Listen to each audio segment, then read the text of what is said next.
세상의 모든 정보 윤인구입니다. 네, 금요일 점심입니다. 점심 맛있게 드시고 계신지요? 안녕하십니까, 윤인구입니다.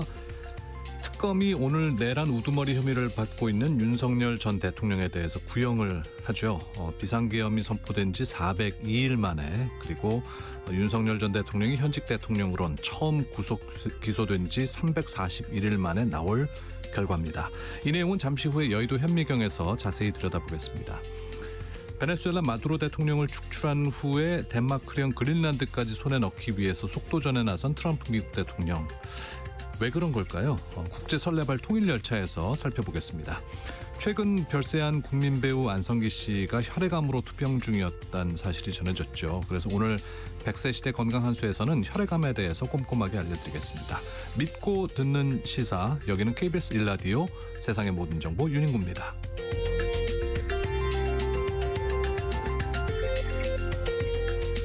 오늘도 갓생 품격 있게 여러분과 함께하겠습니다. 오늘 오전에 우리들의 영원한 국민 배우인 안성기 씨가 마지막 인사를 건네고 영면에 들었습니다. 스크린 속에서 때로는 인자한 아버지로, 또 강인한 리더로 우리 곁을 지켜줬던 그의 미소를 이제는 작품으로만 기억해야 한다는 사실이 참 마음 아픈데요. 여러분께 이 안성기라는 배우는 어떤 의미였습니까? 아니면 그분 외에도 지금 이 순간 여러분의 마음속에 가장 깊이 남아있는 내가 사랑했던 배우는 누구인지 문자로 보내주시기 바랍니다. 샵 9730, 샵 9730으로 보내주시면 되고요. 짧은 문자는 50원, 긴 문자는 100원, 그리고 콩으로 보내주시면 무료입니다. 보내주신 문자들 중에 추첨을 해서 3만 원 상당의 모바일 주유권 보내드리도록 하겠습니다. KBS 1라디오 세상의 모든 정보 윤인구입니다. 금요일 순서 시작합니다. 듣는 것만으로도 앞서갑니다. 오늘 경제 뉴스의 핵심, 경제 인사이트 픽. 네, 뉴스는 많습니다. 하지만 내 지갑에 도움되는 소식은 따로 있죠. 오늘 꼭 알아야 할 경제 뉴스만 픽해서 전해드립니다. 경제 인사이트 픽, 임선훈 뉴스캐스터와 함께합니다. 안녕하십니까? 안녕하세요. 네, 주식 시황 살펴볼까요? 네, 오늘은 좀 차분한 분위기입니다. 이 사상 최고치 랠리 이어가던 코스피가 숨을 고르는 모습 보여주고 있는데요. 예. 하락 출발했지만 현재는 상승 전환에 일단 성공했고요. 보합권에서 머무르고 있습니다. 수급 상황 보면 개인과 기관은 사자 흐름 보이고 있고 외국인이 홀로 팔고 있습니다. 그동안 새해 들어서 며칠 정말 숨가쁘게 달려왔죠. 네, 이 정도 됐으면 조금 숨 고를 때도 되지 않았나 싶은데, 오늘은 이 견인차 역할을 해주던 반도체주들이 약세를 보이고 있는데요. 삼성전자가 역대급 실적을 내놨지만 시장에선 이미 호실적을 선반영한 만큼 이벤트 소멸로 판단해 차익 실현이 나오면서 등락 반복하며 보합권에 머무르고 있고요. 네. 반면 뒤에서 더 자세히 짚어보겠지만 이 트럼프의 국방비 증액 발언으로 방산주들 일제히 급등세 보이고 있습니다. 이 대체로 반도체 쪽이 조정받고 있고 조방원 쪽으로 수급이 이동하는 모습인데, 다만 어제와 달리 바이오 쪽이 다소 아쉬운 상황이라 조방원이 지수 하단에 받쳐줄 수 있을지가 오늘의 관전 포인트가 되겠습니다. 네, 그러니까 조선, 그리고 방위력 하는 또 원자력, 이쪽 부분 주가가 이제 강세를 보이고 있다는 말씀인데, 네. 오늘은 이제 팔자 흐름을 보이고 있지만 최근 외국인들이 많이 들어왔다고요? 매수를 네, 많이 했다면서요? 맞습니다. 최근 한 달 만에 바이 코리아를 외치면서 돌아왔는데요. 지난달 국내 증시에서 1조 5천억 원 순매수했고요. 같은 기간 기준으로 보면 외국인의 국내 상장 보유액은 시가총액의 약 30%를 차지했습니다. 지역별로는 유럽에서 1조 6천억 원, 미주 4천억 원, 아시아 3천억 원 순으로 순매수 흐름이 나타났는데, 네. 반도체를 싹 쓸어갔습니다. SK하이닉스만 2조 2천억 원, 삼성전자 1조 4천억 원치를 사들이면서 산타랠리 이끌었고요. 채권 시장에서도 활발히 움직였습니다. 총 7조 9천억 원 가까이를 순투자했고, 종류별로 보면 국채 절반에 가까운 돈이 몰렸고요. 총 보유액은 전체 상장 채권 잔액의 약 11% 수준이었습니다. 코스피는 이제 5천을 향해 가고 있는데 개인 투자자들은 많이 팔았다고 해요. 이게 이제 일부 그 종목이 가파르게 오르면서 좀 겁을 먹은 면도 있는 건가요? 네, 그런 분위기도 있고요. 구조적인 부분들도 있는데요. 하나씩 짚어보면 코스피가 파죽지세 오름세 보이고 있지만 이 미국을 비롯한 글로벌 증시 역시 사상 최고가 행진 이어가면서 투자 자금이 다시 해외로 움직이는 모습 보이고 있습니다. 한국은행이 발표한 자금 순환 통계를 보면 지난 3분기 가계 자금이 국내 주식에서 해외로 대거 빠져나간 게 확인이 됐는데요. 그러니까 우리만 오르는 게 아니라 이제 미국 증시도 같이 가파르게 오르고 있다는 네, 다 같이 거잖아요. 오르고 있으니까요. 전체 운용 규모는 큰 변화가 없었는데 국내 주식 운용 규모는 11조 9천억 원 줄면서 통계 집계를 시작한 이래 가장 큰 순매도가 확인이 된 반면에요. 해외 주식 운용 규모는 전분기 2조 8천억 원 수준에서 5조 8천억 원으로 늘었고요. 사실상 해외 투자로 볼 수 있는 투자 펀드 지분도 23조 9천억 원으로 2배 넘게 들어서 역대 최대를 찍었습니다.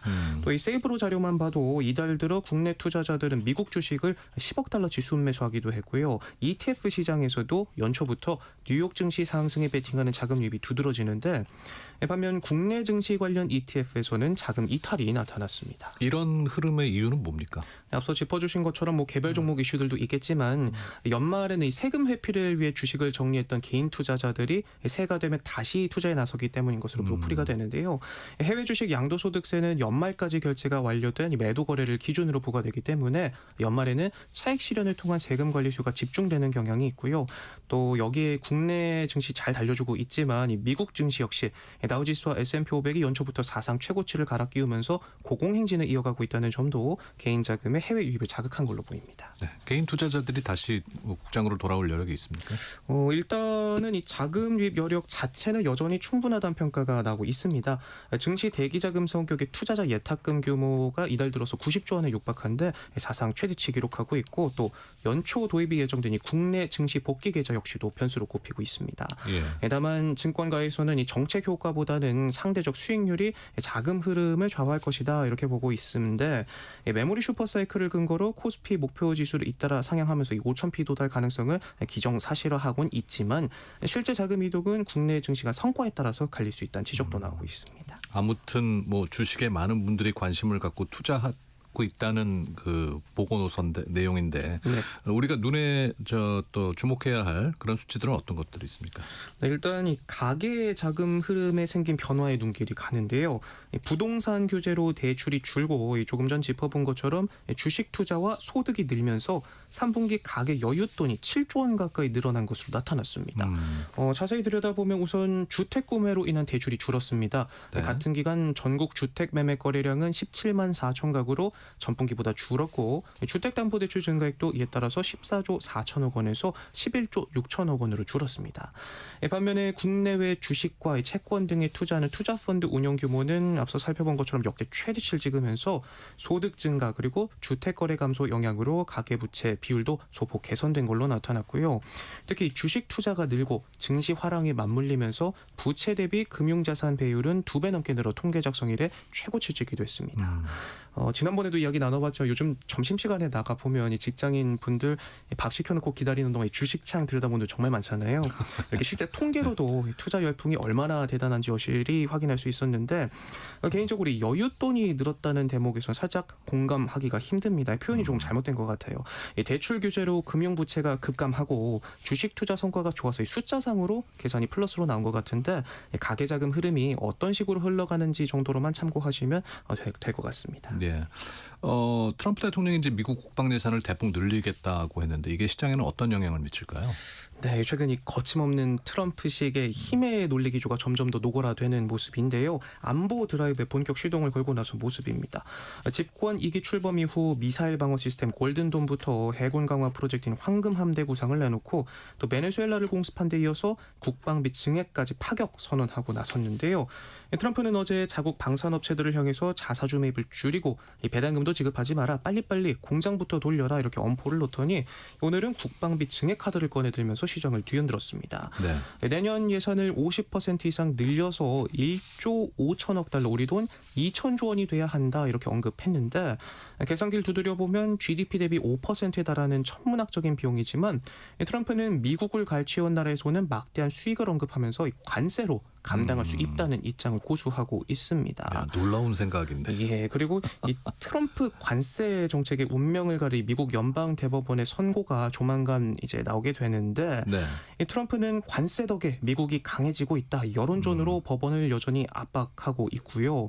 이 불법 판결이 나오더라도 상호 관세를 부과할 방법은 여전히 많다. 이렇게 이미 예고한 터라 이 관세로 돈을 벌어서 국방에 힘을 싣는 이 트럼프식 논리가 한동안은 계속될 것 같습니다. 그래서 정말. 또 이 사실상 이 패권 다툼 중인 중국을 겨냥한 조치이지만 네. 국방비 확대가 현실화하게 되면 우리나라를 비롯한 동맹국에 대한 증액 요구도 또 거세질 걸로 보입니다. 야, 이 트럼프식의 행보가 정말 어디까지 먹힐지 걱정도 되고 네. 그럽니다. 시장 관점에서는 어떻습니까? 일단 시장 관점에서 보면 이 뉴욕 증시에서는 트럼프 발언의 롤러코스터를 타듯 이 로키드 마틴, 제너럴 다이맥스 같은 미국 방산업체들의 주가가 간밤에 급등하는 방향을 잡았고요. 올랐겠네요. 예, 또 국내 증시에서도 포메탈, 한화 시스템 등 방산주들이 일제히 급등세에 보이고 있는데 이렇게 트럼프 한마디에 시장이 요동치고 있습니다. 예, 뭐 트럼프가 트럼프 한다는 말도 있던데 네. 이 상황에 대해서는 잠시 후 국제설레바를 코너에서 자세히 다루도록 하겠습니다. 정부와 은행권이 저신용자 서민을 위한 포용 금융을 추진하고 있습니다. 발표된 1차 대책 어떤 내용들입니까? 이 큰 뼈대부터 보면 서민과 취약계층의 금리 부담을 낮추고 이 대출 한도는 올리는 데 초점을 맞추고 있는데요. 먼저 소득이 적거나 신용이 낮은 사람도 신용대출을 받을 수 있는 햇살론 금리를 더 낮춥니다. 이미 이달부터 햇살론 특례보증의 금리는 15.9%에서 12.9%로 3%포인트 내려갔는데 여기에 추가로 기초생활수급자나 차상위계층 등이 사회적 배려 대상자는 금리를 9.9%까지 더 낮춰주고요. 저소득, 저신용자가 소액자금을 빌리는 이 불법 사금융 예방대출 금리를 15.9%에서 6.3%로 낮춥니다. 또 사회적 배려 대상자는 5% 금리로 빌릴 수 있고요. 이 대출금을 전액 상환할 경우 납부한 이자 절반을 돌려주는 형태로 다른 저금리 서민대출을 받을 기회를 줄 예정입니다. 또 이 밖에 취업을 앞둔 청년의 사회 진입을 돕는 미소금융도 새롭게 만들어지게 되는데요. 네. 연 4.5% 금리로 최대 500만 원까지 빌릴 수 있는 상품이고요. 시중은행이 자체 재원으로 서민층에게 빌려주는 새희망 홀씨의 대출 규모도 2028년까지 6조 원으로 늘립니다. 또 이와 별개로 5대 금융지주는 자체 포용 금융 계획도 발표했는데 개인 신용대출 금리 연 7% 상한을 두거나 햇살론 이자 납입액 일부를 돌려주는 상품, 네. 공공배달의 매출 데이터를 활용해서 저신용 소상공인에도 저금리 대출을 해주는 상품 등을 운영합니다. 네. 뭐 얘기를 들어보니까 취지는 참 좋습니다. 이제 취약계층을 지원한다는 그 취지가. 근데 또 부작용을 우려하는 목소리도 있어요. 네, 맞습니다. 이 저신용자 대출을 늘리는 과정에서 네. 서민 전세 대출을 줄일 것으로 보이는 내용이 포함이 되면서 또 다른 서민 대출이 타격을 입는 아랫도를 빼서 윗도를 괴는 방식이란 비판도 나오고 있는데요. 신한금융그룹의 계획 안에서 사업자금 대출 확대, 서민주택 임대보증금 대출 축소라는 문구가 들어갔는데 은행 측은 이 부동산 대출을 줄인다는 취지일 뿐 서민 전세 대출은 줄일 계획이 전혀 없다 설명했지만 찜찜함이 남는 대목인지라 눈여겨봐야 할 것 같고요. 또 정부가 서민과 취약계층의 빠른 재기를 위해 5%만 갚으면 자녀 채무를 면제해주는 청산형 채무 조정을 확대하기로 하면서 역대급 비탄감에 밤낮 없이 일해 갚았는데 허탈하다. 성실 상환자들과 역차별 문제도 제기되고 있습니다.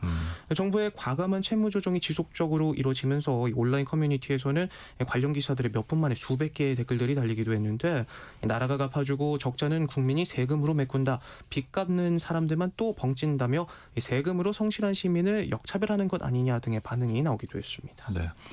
뭐 초고령 사회가 현실이 되면서 이제 자연스럽게 나이가 들면 뭐 몸도 아프고 병원에 많이 가게 되잖아요. 네. 이게 건강보험 재정에도 이제 영향이 끼치겠죠. 네, 맞습니다. 최근 국민건강보험공단 연구 결과를 보면요.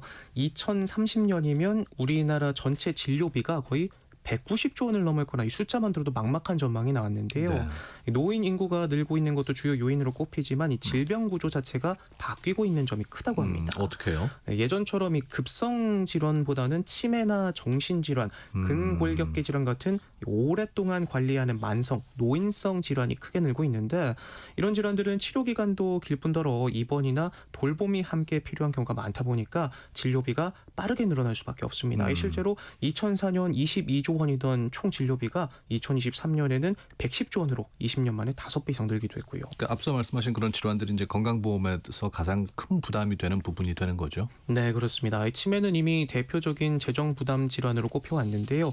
2010년에는 치매 진료비가 7천억 원대였는데 2023년에는 3조 원을 넘어섰고요. 4년 뒤인 2030년에는 최대 4조 4천억 원까지 늘어날 걸로 예상되고 있습니다.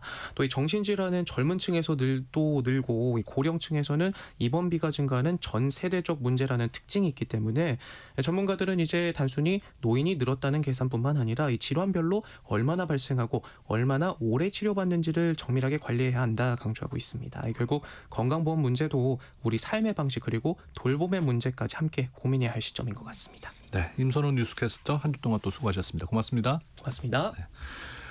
오늘 시작하면서 영면에 들어간 안성기 배우님을 추모하면서 안성기라는 배우는 어떤 의미였는지 그리고 지금 여러분께 기억나는 배우는 어떤 분들인지 문자를 보내주십사 하고 말씀드렸는데요.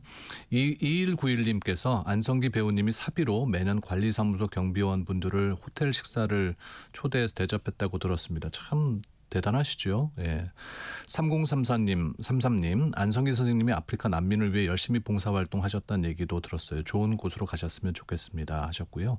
5597님은 김수미 일용 엄마가 생각이 나요. 욕설 호통치면서 혼내주던 모습 너무 시원하고 행복했는데 그립습니다 하셨습니다. 3110님은 지난해 말 타계하신 이순재 배우님 진정한 어르신이자 존경받아 마땅한 훌륭한 배우였는데 그립습니다 하셨습니다. 그러고 보니까 최근에 또 영화계 또 브라운관을 장식했던 별 스타분들이 한 분, 두 분 우리 곁을 떠나고 있습니다. 또 추모의 마음 그리고 안타까운 마음이 드네요. 문자 보내주신 분들께 감사하다는 말씀 드립니다. KBS 1라디오 세상의 모든 정보 함께하고 계신 시각 12시 36분 지나고 있습니다. 교통정보 알아보죠. 4시가 교통정보입니다. 안전하게 운전하고 계시죠? 차가 많은 편은 아닌데요. 사고가 많이 나고 있습니다. 지금은 평택 제천고속도로 평택 쪽입니다. 천등산 3터널 안에서 사고를 처리하고 있습니다. 2차로 잘 피해서 이동하셔야겠습니다. 영동고속도로 서통은 원활하고요. 중부 내륙고속도로 창원 쪽으로는 여주 분기점 부근에 차가 많습니다. 경부고속도로 서울 쪽 서울시 구간입니다. 양재 부근에서 반포 쪽으로 막히고 있습니다. 서울 시내 대체로 수월한데요. 강변북로 일산 쪽으로는 영동대교 부근에서 추돌 사고 났습니다. 청담대교부터 짧지만 정체되고 있습니다. 구리 쪽으로는 월드컵대교에서 반포대교 쪽으로 교통량이 많아서 밀려가고 있습니다. KBS 교통정보센터에서 이현입니다. 지금 듣고 계시는 방송은 윤인구 세상의 모든 정보 윤인구입니다. 청취자 여러분들의 참여를 기다리고 있습니다. 문자번호 샵 9730, 샵 9730.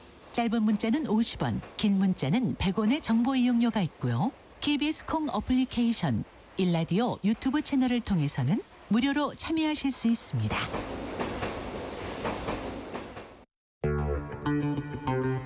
Ladies and gentlemen. 국제 설레발 통일 열차 급변하는 세계 정세 속 우리가 읽어야 할 진짜 메시지는 무엇일까요? 복잡한 국제 뉴스를 시원하게 풀어드립니다. 국제 설레발 통일 열차 조윤주, 이용주 두 분의 외신 캐스터와 함께합니다. 어서 오십시오. 반갑습니다. 네. Hello. 네. 네. Bonjour. 어떻게 대답해야 돼요? 네. 반갑습니다. 네, 새해 복 반갑습니다. 많이 받으세요. 정말 저는 외국분인 줄 알았어요. 아니에요. 한국 사람입니다. 네. 새해 이제 우리 세 사람이 처음 만나서 같이 방송을 하게 됐는데 잘 부탁드리고요. 잘 부탁드립니다. 네, 뭐 연말 뭐 연초 계속해서 뭐 해외에서 별별 소식들이 다 들리고 있습니다. 네. 좀 명쾌하게 우리가 꼭 짚어야 될 부분들 잘 부탁드리도록 할게요. 두 분은 같이 방송하신 적 있으십니까? 오늘 처음 뵙고요. 처음이세요. 근데 사실은 워낙 유명하신 분이라서 아닌데요. 아이고 그냥 네. 가늘고 길게. 네. 뭐 두 분 다 뭐 저 화면에서도 많이 뵀었고 조윤주 선생님은 또 같이 방송한 적도 있고 그래서 예, 믿고 가는. 네. 저희. 근데 저는 이용주 캐스터님을 사실 같은 프로에서 하긴 하는데 날짜가 달라요. 그래가지고 저희가 이제 격주로 나오면서 네. 퐁당퐁당 이렇게 하면서 직접은 못 뵀었고요. 네. 이제 방송하시는 것만. 저희는 있었죠. 그래서 그 유명한 두 분을 모시고 세상의 모든 정보 유닝입니다에서는 풍성한 국제 소식을 다루도록 하기 위해 어렵게 두 분을 한날 한시에 모셨습니다. 네, 좀 불러주셔서 너무 감사하고. 고맙습니다. 네, 저도 이용주 캐스터랑 같이 방송하게 돼서 너무 좋습니다. 네, 감사합니다. 자, 첫 번째 국제 이슈부터 보겠습니다. 트럼프 대통령 어디로 튈지 모르겠어요. 네. 뭐 매일매일 하는 발언들이 섬찟하기도 하고 네. 네, 걱정도 되고 뭐 저 국제기구 탈퇴하겠다 그랬다면서요? 맞습니다. 7일 날 입장을 밝혔는데요. 네. 유엔 산하에 있는 31개 기구 그리고 비유엔 기구에서 35개인데 여기에서 다 탈퇴하는 대통령 각서에 서명했습니다. 그럼 도대체 몇 개 기구에서 66개가 되는 건데요.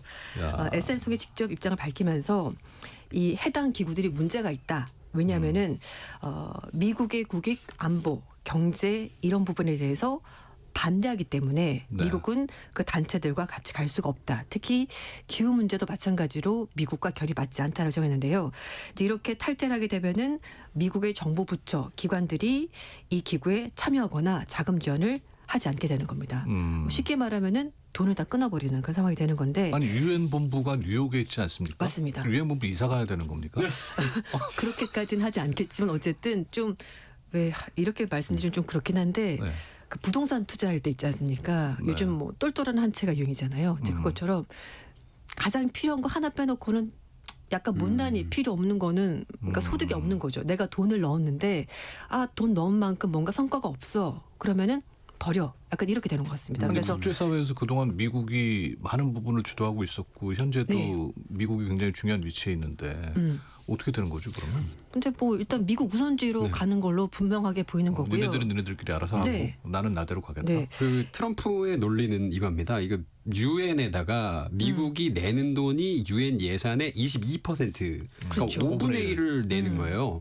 그런데 그렇게 많은 돈을 내고 있음에도 불구하고 유엔이 하는 짓을 정작 딱 보니까 아니 뭐 반미주의를 하고 있는 나라를 지원한다든가 트럼프랑 친하신가요? 뭐 유엔이 하는 짓이라 그러면 네. 유엔에서는 기분 나쁠 것 같아요. 아니 트럼프를 제가 뭐 지지하는 건 아니지만은 네. 일리가 있어요. 왜냐하면 사실 뭐 유엔이 그동안 뭐 국제 뭐 분쟁이 일어났을 때나 그럴 때 보면은 사실은 뭐 하는 일이라고는 뭐 서한 뭐 강경한 입장을 표명했다 맞아요. 뭐 이런 서한을 일단은 보내고 나중에 그 후속 조치를 거의 안 해요. 그런 경우를 우리가 굉장히 많이 봤잖아요. 네. 그리고 이번에 유엔 산하기구 굉장히 많이 탈퇴를 했는데 유엔 산하기구가 지금 150개가 넘어요. 그러니까 많군요. 그렇게 굉장히 많은 이 산하 기구들이 있으면서 그 사람들이 그 어떤 조치도 그동안 안 했다. 그렇다면 이거 미국이 이게 굉장히 반하고 미국이 봤을 때 이거 돈을 우리가 쓸데없는 데 쓰는 거 아니냐. 그럼 그 돈을 우리 자국민에게 쓰겠다라고 이야기를 하는 것이죠. 네.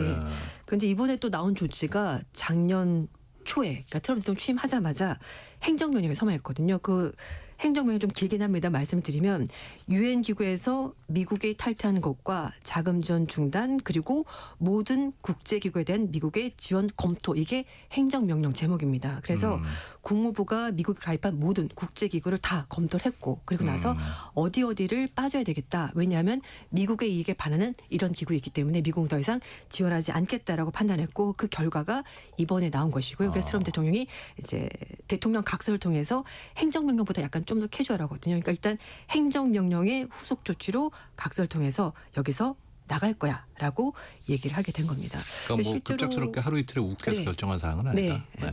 그리고 이제 취임하자마자 했던 일 중에 하나가 그 정부 효율부를 만들지 않았습니까? 네. 그래서 그때도 이미 정부 여러 기관에 대해서 조직을 좀 슬림했었거든요.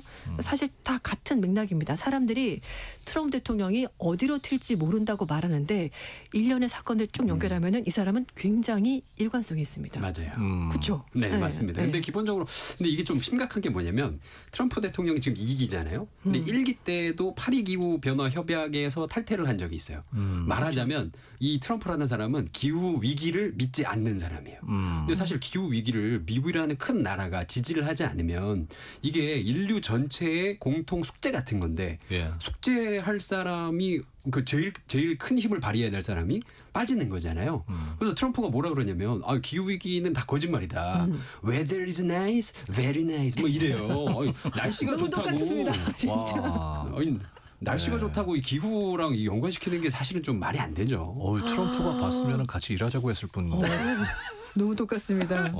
아니 근데 그러면은 유엔이란 곳에서 미국이란 나라가 그냥 빠져나갈 수도 있다는 생각이 드는데. 네. 아 근데요 이런 건 있습니다. 그 기본적으로 트럼프는 지금 가장 노리고 있는 게 노벨 평화상이잖아요. 그래 뭐 저 베네수엘라 그 네. 마두로 체포로 물 건너갔다는 또 평이 있던데. 네, 트럼프의 논리는 그 베네수엘라에 자기가 평화를 갖다 줬다고 생각하는 거예요. 이번 사건을 통해서 독재자로 인해서 고통받던 베네수엘라 국민들을 자기가 구했다라고 본인은 생각을 하는 거죠.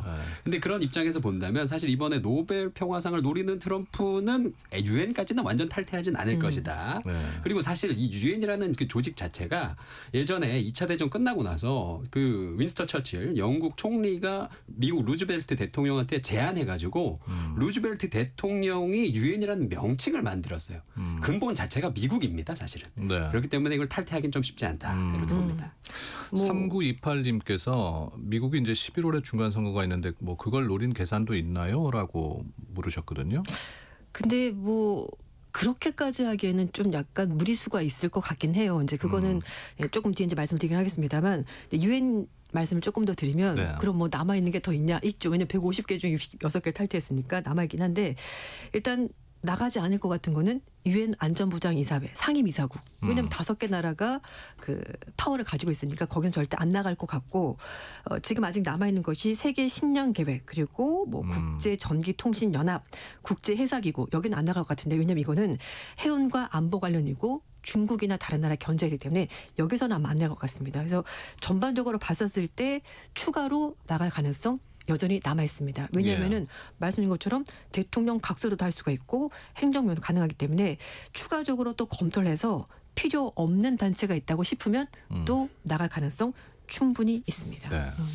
그린란드 가보신 분 계십니까? 그린란드는 아니요. 일반 사람이 갈 수 있는 곳인가요? 거기 그린란드 명칭 자체가요. 네. 원래 그린이 아니에요. 초록색인 땅이 아닙니다. 완전 얼음밖에 없는 땅이거든요. 80%가. 근데 웃긴 그렇죠. 건 그 옆에 있는 그 아이슬란드 있죠. 거기는 네. 초록색 땅이에요. 어. 그렇게 된 이유가 옛날에 바이킹들이 남들 모르게 하려고 아이슬란드라고 이름 짓고 가보니까 초록색이요. 이거 헷갈리게 만들기 위해서 그랬다는 썰이 있습니다. 예. 근데 사실 그린란드는 사실 사람 살기가 굉장히 좀 척박한 땅이죠. 근데 왜 이렇게 탐내는 거예요? 그린란드가요. 미국 입장에서 보면 일단 입지가 너무 좋아요. 예를 들어서 그럴 일은 없겠지만 중국 베이징에서 미사일을 쏴서 워싱턴 DC로 쏜다고 가정을 해봅시다. 예. 그러면 그 루트가 그린란드 위 상공을 지나가게 되는 거죠.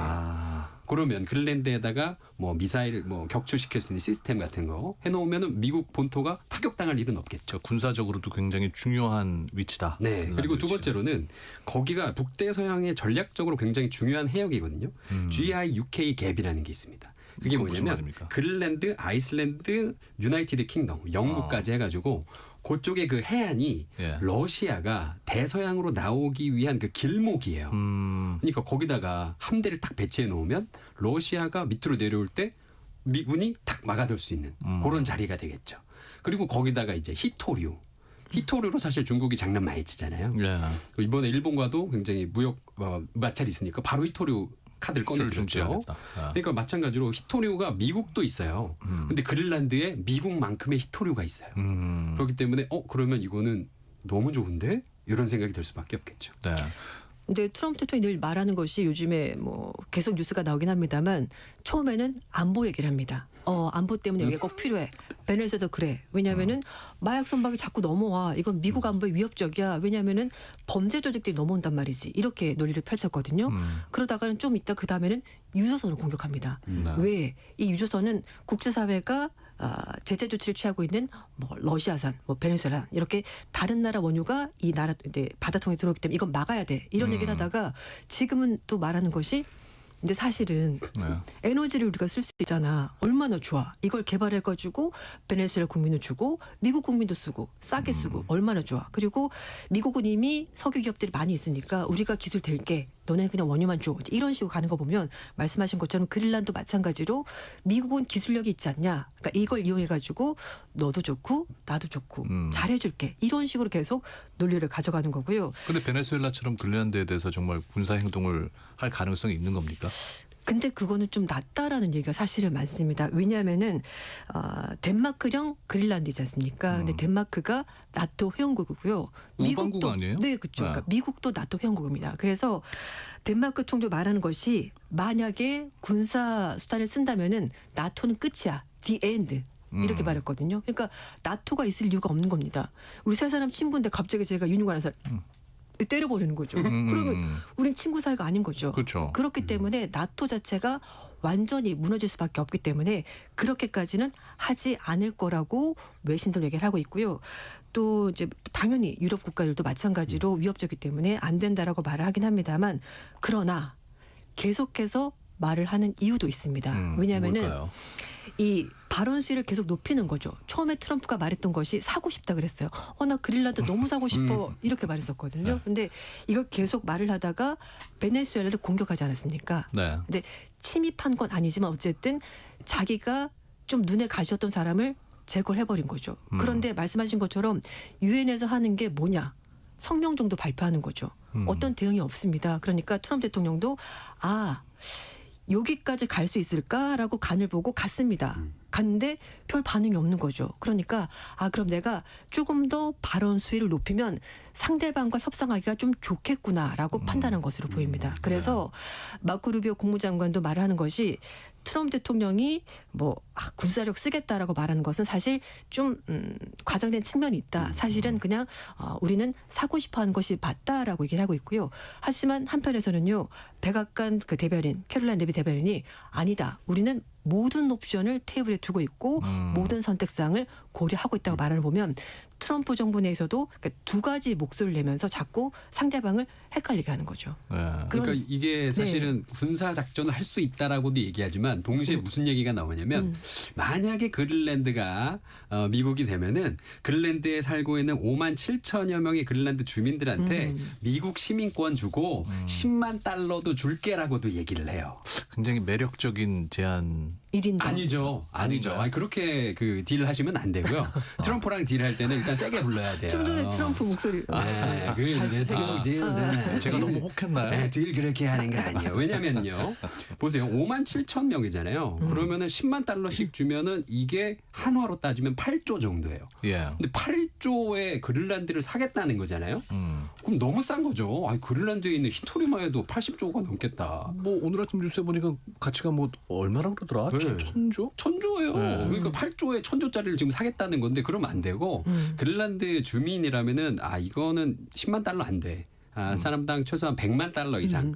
그래도 쌉니다. 80조밖에 안 돼요. 네. 그러니까 5만 7천 명이 어느 정도인지 좀 감이 안 오실 텐데요. 네. 제가 또 찾아봤습니다. 여의도동, 요 KBS가 있는 여의도동 인구가 3만 7천 명밖에 안 돼요. 근데 그린란드 인구가 5만 7천 명이잖아요. 근데 그린란드 전체 면적이 남한 면적의 22배입니다. 그러니까 이제 80%는 말씀하신 것처럼 얼음덩어리고 20% 살고 있는데 그렇다고 치더라도 굉장히 넓은 면적의 인구가 너무 적고 말씀하신 것처럼 그 돈 몇 푼은 아니죠. 당연히 몇 푼은 아니긴 합니다만 그러니까 실제 가치 대비해서 너무나 싼 가격에 트럼프가 좀 소위 말해서 먹으려고 하는 것 아니냐라는 얘기가 나올 수밖에 없는 것이고 이제 또 하나 말씀을 드리고 싶은 것이 그 러시아가 크림반도를 병합하지 않았습니까? 2014년에 그때 사실은 미국은 유럽들과 함께해서 있을 수 없는 일이다. 어떻게 주권 국가의 땅을 다른 나라가 마음대로 가져가냐 말도 안 된다라고 말했었거든요. 물론 다른 정부긴 합니다만 그러나 어쨌든 네. 근데 지금 트럼프가 한 얘기는 어쩌면은 러시아가 한 짓과 똑같은 짓을 하겠다는 겁니다. 그렇기 때문에 사실 이게 실제로 군대를 동원해서 그린란드에 들어간다. 이거는 좀 현실 가능성이 좀 떨어지는 이야기다라고 볼 수밖에 없고요. 그리고 나토 그 기구에 들어있는 국가들로서도 공동 대응 안 합니까? 그러니까 규정이 있습니다. 그러니까 나토가 있는 이유가 5조에 보면은 나토 회원국 중에 어떤 나라가 공격을 받게 되면 다른 국가들이 같이 공동으로 대응한다라고 되어 있습니다. 그러면 미국은 가해자이자 피해자가 되는 건가요? 굉장히 이상한 분위기 생기는 겁니다. 그러니까 말이 안 되는 거죠. 나토 앞뒤가. 규정에는 외부로부터의 침입에 대해서는 그렇죠. 규정이 있는데요. 내부로부터의 맞아요. 이 공격에 대한 이건 없어요. 그렇죠. 나토가 존재한 이유가 서로를 보호하기 위한 건데. 네. 황당한 상황입니다 지금. 네. 네. 아까 그 11월 중간 선거를 의식한 거 아니냐는 질문이 있었는데 거기에 대해서 좀 답변을 해드릴까요, 우리 청취자 여러분? 그게요. 사실은 지금 베네수엘라 가가지고 뭐 원유를 중진류의 그 원유를 이제 미국에 갖게 될 거거든요. 그러면은 미국의 디젤 가격이 조금 내려갈 확률이 굉장히 높습니다. 그러면 사실 그 미국 국민들 입장에서는 아니 트럼프 이렇게 나쁜 짓 많이 한다라고 했는데 정작 내 주머니 지갑에서 나가는 돈은 줄었어. 그러면 지지율이 올라갈 수밖에 없고요. 그리고 트럼프의 핵심 지지층 이분들은요. 이렇게 뭐 가식이 없는 분들이에요. 알겠습니다. 여기까지 들어야겠습니다. 네. 트럼프 씨 다시 모시겠습니다. 네, 알겠습니다. 시간이 조금. 네, 이용주 조윤주 캐스터와 함께했습니다. 고맙습니다. 네, 감사합니다. 고맙습니다. 네, 잠시 후 2부에서 뵙겠습니다.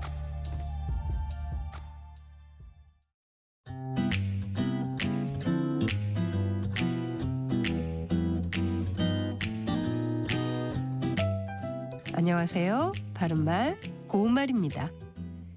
KBS 1텔레비전에서 방송되고 있는 우리말 겨루기에서 나왔던 문제를 짚어보겠습니다. 오늘은 제시되는 뜻풀이에 해당하는 표현을 맞히는 것입니다. 한자어로 어떤 일에 자기 자신의 힘이 미치지 못할 때 하는 탄식을 이르는 말입니다. 네 음절로 된 이 표현은 무엇일까요? 출연자의 답에 비육지탄, 만시지탄, 망양지탄, 신세한탄이 있었는데 이 중에 정답은 망양지탄입니다. 망양지탄에서 망양은 바랄망, 큰 바다 양자를 쓰는 것으로 멀리 바라보는 모양을 뜻합니다. 그래서 망양지탄은 큰 바다를 바라보며 하는 한탄이란 뜻으로 어떤 일에 자기 자신의 힘이 미치지 못할 때 하는 탄식을 이르는 말입니다. 출연자의 답에 나왔던 비육지탄은 재능을 발휘할 때를 얻지 못하여 헛되이 세월만 보내는 것을 한탄함을 이르는 말이고, 만시지탄은 시기에 늦어 기회를 놓쳤음을 안타까워하는 탄식입니다. 참고로 망할 망자에 양양자를 쓰는 망양지탄이라는 표현도 있습니다. 이는 갈림길이 매우 많아 잃어버린 양을 찾을 길이 없음을 탄식한다는 뜻으로 학문의 길이 여러 갈래여서 한 갈래의 진리도 얻기 어려움을 이르는 말입니다. 지금까지 바른말 고운말 아나운서 국혜정이었습니다.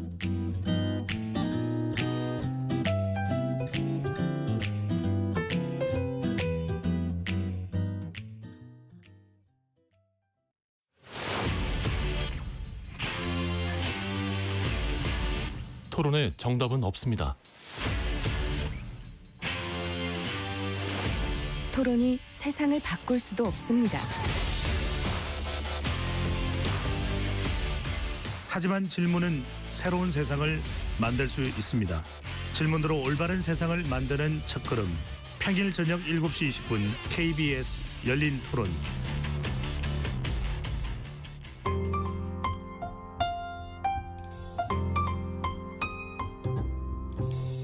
어떤 하루 보내고 계신가요? 눈코 뜰 새 없이 바쁘게 지나가는 한 주. 따뜻한 시선으로 하루를 마무리합니다. 당신을 위한 지식 쉼터. 오늘 밤 일라디오. 월요일부터 금요일. 매일 밤 10시 5분에 시작합니다.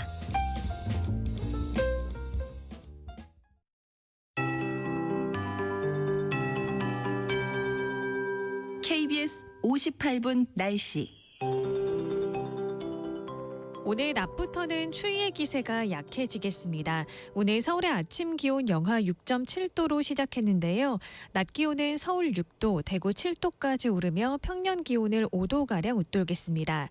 비교적 온화한 남서풍이 불어오면서 내륙의 찬 공기와 부딪히며 중부지방에는 빗방울이 떨어지거나 눈이 날리는 곳이 있겠습니다. 본격적인 강수는 자정부터 시작되겠는데요. 오늘 밤부터 경기 북동부와 강원 내륙 산지에 비나 눈이 시작돼 전국에서 내일 새벽에는 그 밖에 중부지방에, 오전부터는 남부지방으로도 확대되겠습니다. 모레 일요일에는 충남과 호남, 경남 서부 내륙과 제주도를 중심으로 비나 눈이 내리겠습니다. 제주도 산지에는 많게는 20cm 이상, 강원 내륙과 산지에 최대 15cm 이상, 호남에도 최대 15, 충남 서해안에도 최대 10cm의 많은 눈이 내려 쌓이는 곳이 있겠고요. 특히 내일 경기 동부와 강원 내륙과 산지, 전북을 중심으로는 시간당 1에서 3cm의 강하고 많은 눈이 집중되겠습니다. 서울에도 1에서 3, 경기 서부에 1에서 5, 경남 서부 내륙에 3에서 8cm의 눈이 내려 쌓이겠습니다. 동쪽 지역을 중심으로는 계속 건조한 날씨가 이어지겠고요. 일요일에는 다시 강력한 한파가 찾아오겠습니다. 현재 서울의 기온은 1.5도입니다. 조하늘입니다.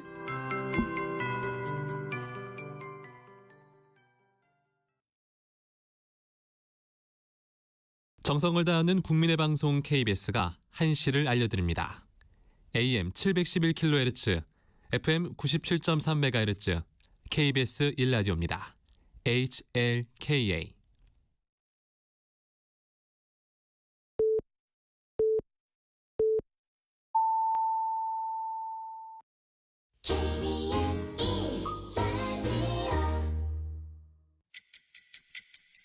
듣는 것만으로도 앞서갑니다. 당신의 갓생 파트너 KBS 1라디오 세상의 모든 정보 윤인구입니다.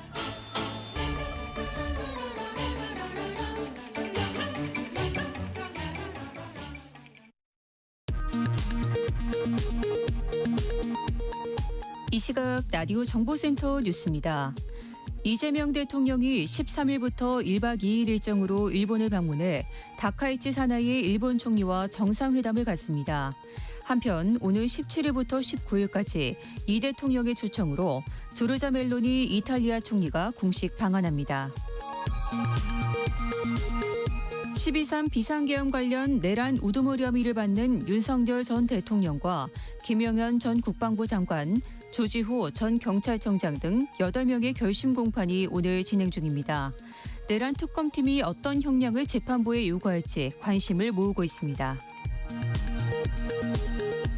국민의힘이 갑질 등 논란에 이어 아파트 청약 점수를 부정하게 부풀렸다는 의혹이 제기된 이해훈 기획예산처 장관 후보자에 대해 거듭 사퇴를 촉구했습니다.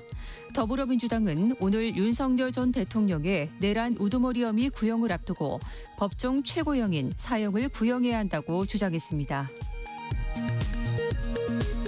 국가정보원이 지난 2023년 서울 강서구청장 보궐선거에 개입했다는 의혹에 대해 경찰이 강제 수사에 나섰습니다. 최근 국정원 청사를 찾아 압수영장을 집행하고 김규현 당시 국정원장도 출국 금지 조치했습니다. 중국의 일본에 대한 희토류 수출 통제가 본격적으로 실행에 들어갔습니다. 군사 용도는 물론 민간까지 산업 전반에 영향이 예상돼 일본에서도 우려가 커지고 있습니다. 지금까지 라디오 정보센터 뉴스 정한나였습니다. 일상의 깊이를 더합니다. 당신을 위한 프리미엄 인사이트. KBS 1라디오 세상의 모든 정보 윤인구입니다. 네, 2부 시작합니다. 손두기님께서 문자 주셨는데요. 02로 시작하는 번호 전화 받으셨다고, 세상의 모든 정보 잘 듣고 있다고 하셨습니다. 감사합니다. 요즘 그 청취율 조사 기간이어서요. 다음 주까지 이어지거든요. 02에 2로 시작되는 번호로 오는 그 청취율 조사 문자 전화 받으시면은 세상의 모든 정보 윤인구입니다. 잘 듣고 계시다고 말씀 꼭 부탁드리겠습니다. 저희가 지난주에 이제 신장계 했잖아요. 시사 맛집으로 소문날 수 있도록 갓생 결연한 의지로 열심히 또 소식 전해드리도록 하겠습니다. 의견 올려주신 분들 오늘 추첨 통해서 3만 원 상당의 모바일 주유권 보내드리도록 하겠습니다. 2부 코너 소개해드리면요. 내란 우두머리 혐의로 기소된 윤석열 전 대통령의 구형 어떻게 나올지, 또 까도 나오는 이해훈 기획예산처 장관 후보자 의혹 여의도 현미경에서 촘촘하게 들여다보겠습니다. 고 안성기 배우가 앓았다는 혈액암 어떤 병인지 오한진 가정의학과 교수와 100세 시대 건강한수 코너에서 알아보겠습니다. 자, 여러분을 위해 마련한 코너들 함께 하시고요. 2부 순서 본격적으로 달려봅니다. 뉴스 너머의 맥락, 정치판의 핵심을 포착한다. 여의도 현미경. 매일매일 차고 넘치는 정치권 이슈의 숨은 맥락 짚어드립니다. 여의도 현미경. 오늘 함께할 두 분 소개하죠. 김수민 시사평론가, 박성희 시사저널기자 나오셨습니다. 어서 오십시오. 안녕하세요. 네. 오늘 아마 많은 분들의 관심은 지금 열리고 있는 그 12.3 비상계엄과 관련한 윤석열 전 대통령의 1심 재판 결심 공판이죠. 네, 특검이 얼마나 구형을 할지가 관심이 모아지고 있는데 아직 그 결과는 나오지 않았습니다. 네, 12.3 비상계엄은 내란일까? 오늘 그 판단을 내리는 첫 번째 형사 재판이 마무리됩니다. 비상계엄이 선포된 지 402일 만인데요. 오늘 오전 9시 20분쯤 윤석열 전 대통령의 이 내란 우두머리 혐의, 그리고 또 김용년 전 국방부 장관 등 군경 수뇌부 7명의 내란 중요 임무 종사 혐의, 이 사건 결심 공판이 열렸습니다. 이날 결심을 끝으로 윤 전 대통령 등 이 주요 피고인들은 법원의 판단이니 선고만 남겨두게 됩니다. 네. 관건은 역시 말씀해 주신 것처럼 윤 전 대통령에 대한 이 특검의 구형량입니다. 우선 형법상 이 내란 우두머리죄의 법정형은 사형과 무기징역 그리고 무기금고 이 세 가지뿐입니다. 이 중 사형을 주장하는 측에서는 윤 전 대통령이 법치를 무력화한 죄책이 굉장히 크다, 이 점을 강조하고 있습니다. 사법부가 이 법정 최고형을 선고해야 앞으로 제2의 계엄과 내란 막을 수 있다는 건데요. 다만 일각에서는 특검이 선고형까지 고려한 실효적인 구형을 할 수 있다, 이런 전망도 있습니다. 대한민국이 사실상 이 사형제 폐지 국가인 만큼 사형보다는 무기징역을 구형할 가능성도 높다는 건데요. 또 비상계엄으로 사망자가 발생하지 않은 점도 구형에 영향을 미칠 수 있다, 이런 시각도 있습니다. 네. 일단 무기 금고 같은 경우는 거의 사문화가 됐기 때문에 선택지에서 배제될 것으로 보이고 사형 아니면 무기징역을 검찰이 구형을 할 것 같거든요. 그런데 이제 두 가지 가능성이 다 열려 있습니다. 사형이 구형될 가능성도 열려 있는 것이 군을 동원한 대통령의 내란이다라는 점이거든요. 만약에 어떤 정치 권력이 없는 폭도가 내란을 일으켰을 때는 국가가 진압을 공권력으로 할 수가 있는데 네. 대통령이 국군 통수권자로서 군이나 경찰을 동원해서 내란을 일으킨 것이 상당히 극단적으로 위험하다, 이런 판단을 할 수도 있습니다. 그리고 두 번째는 윤 전 대통령이 재판 도중에 반성이라든지 인정 이런 것들이 없었거든요. 그리고 지지자들이라든지 이쪽에서도 좀 어떤 사실관계나 여기에 대한 왜곡 이런 것들도 있었기 때문에 거기에 경종을 울린다 차원에서 그 사형 구형 가능성도 있습니다. 근데 반면에 무기징역을 구형할 수 있는 가능성으로는 아까 말씀하셨지만 첫 번째로는 희생자가 발생하지는 않았다라는 점이 있고요. 그리고 몇 날 며칠을 갔던 내란은 아니었다, 이렇게 판단할 수도 있습니다. 그리고 어차피 최하가 무기징역이기 때문에 예를 들어서 우리가 무기징역을 구형하면 선고가 유기징역으로 나오지 않을까, 이렇게 생각을 한다면은 더 형량을 올릴 수도 있겠지만 어차피 최하가 무기징역이라서 무기징역 구형에 대한 부담이 덜할 수도 있다, 이런 점들이 또 감안이 될 것으로 보입니다. 네. 오늘 재판이 417호 대법정에서 열리는데 여기가 또 그 상징적인 의미가 있다고요? 네, 맞습니다. 이날 결심 공판이 열린 서울중앙지법 417호 대법정은 전두환, 노태우, 이명박, 박근혜 등 이 전직 대통령들이 과거에 재판받았던 곳입니다. 특히 윤 전 대통령은 이 전두환, 노태우 두 전직 대통령 이후 약 30년 만에 내란 관련 혐의로 같은 법정의 피고인석에서 특검의 구형을 기다리게 됐습니다. 과거 검찰은 이곳에서 다시는 이 땅에서 헌정 질서를 파괴하고 국민의 자유를 억압하는 등의 범죄가 되풀이되지 않도록 하는 것이 시대적인 소명이다, 이렇게 밝히면서 전두환 전 대통령에게는 사형을, 그리고 노태우 전 대통령에게는 무기징역을 구형한 바 있습니다. 특검은 일단 어제 구형을 두고 마라톤 회의를 진행한 것으로 전해집니다. 오늘 네. 특검의 이 구형, 그리고 윤 전 대통령 측 최후 진술이 어떻게 나올지도 주목됩니다. 417호 법정의 역사를 보면 어떻게 정리를 할 수 있느냐 했을 때 전두환 씨 관련 내란 재판이 내란이 성공할 수 없는 나라를 만들었다라고 평가를 한다면은 이번에 윤석열 전 대통령에 대한 재판은 내란이 일어날 수도 없는 나라를 만드는 계기여야 한다, 이런 생각을 갖게 되고요.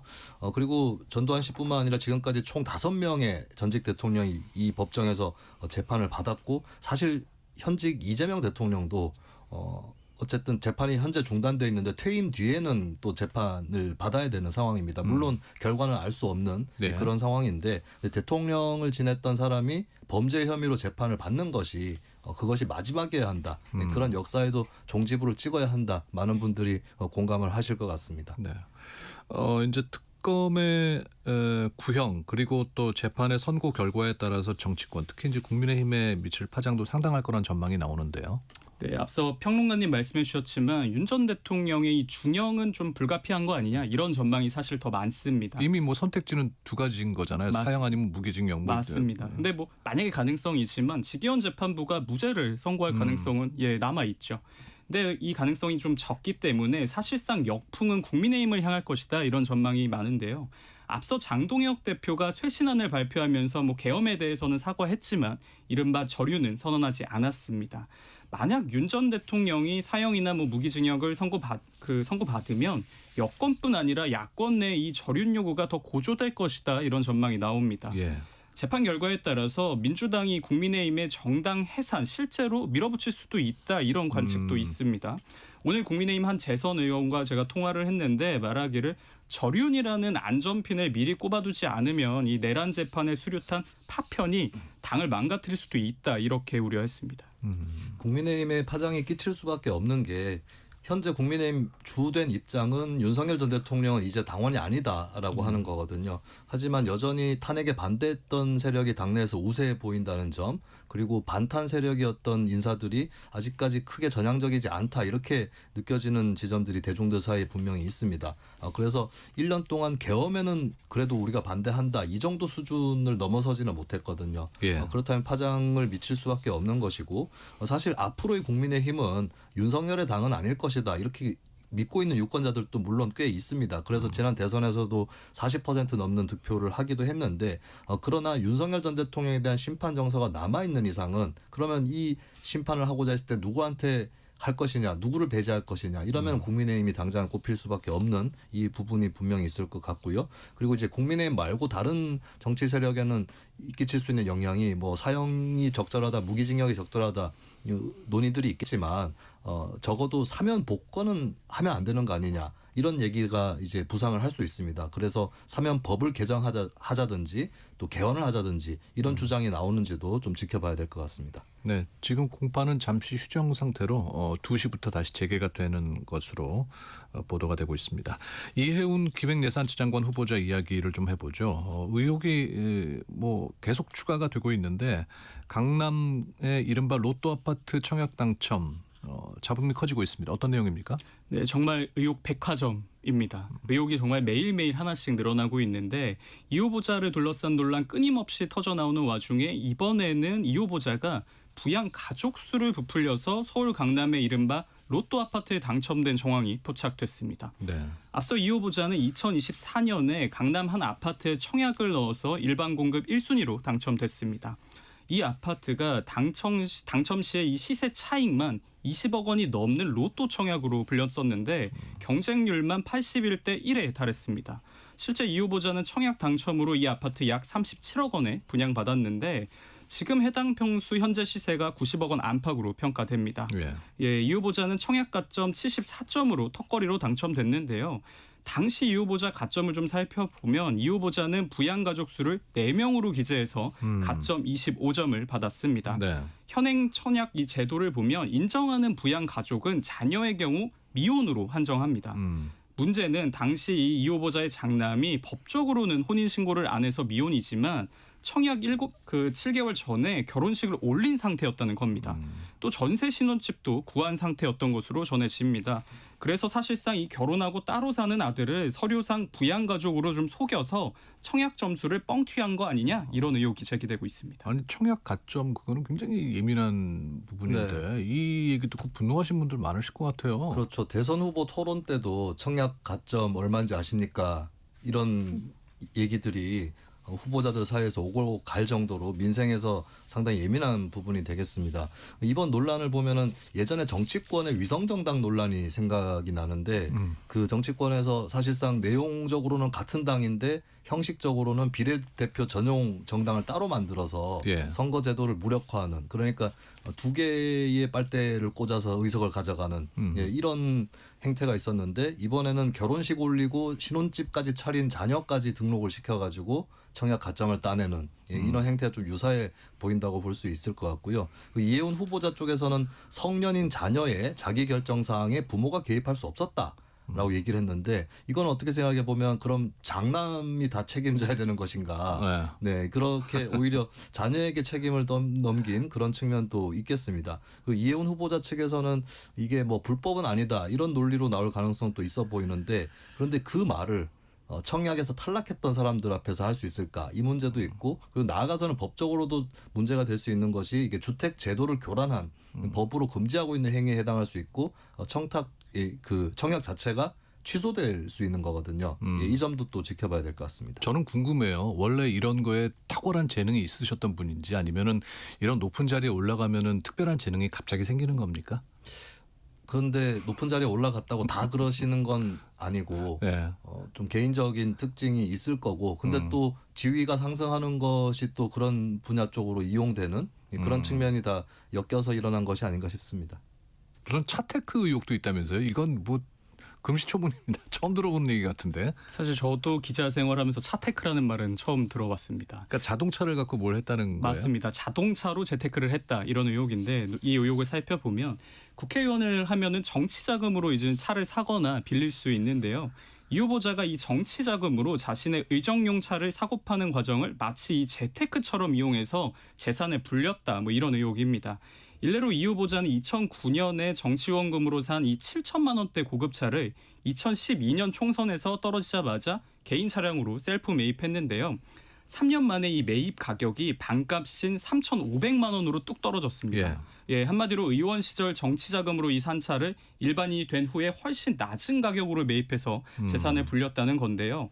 반대로 자신 소유의 이 차량을 정치 후원금으로 구입해서 의정용 차량으로 바꿀 때는 차량값을 더 비싸게 쳐준 정황도 드러났습니다. 그래요. 예, 박수영 국민의힘 의원은 이를 두고 공금인 정치 후원금을 이용해서 차테크 꼼수를 부렸다 이렇게 비판했습니다.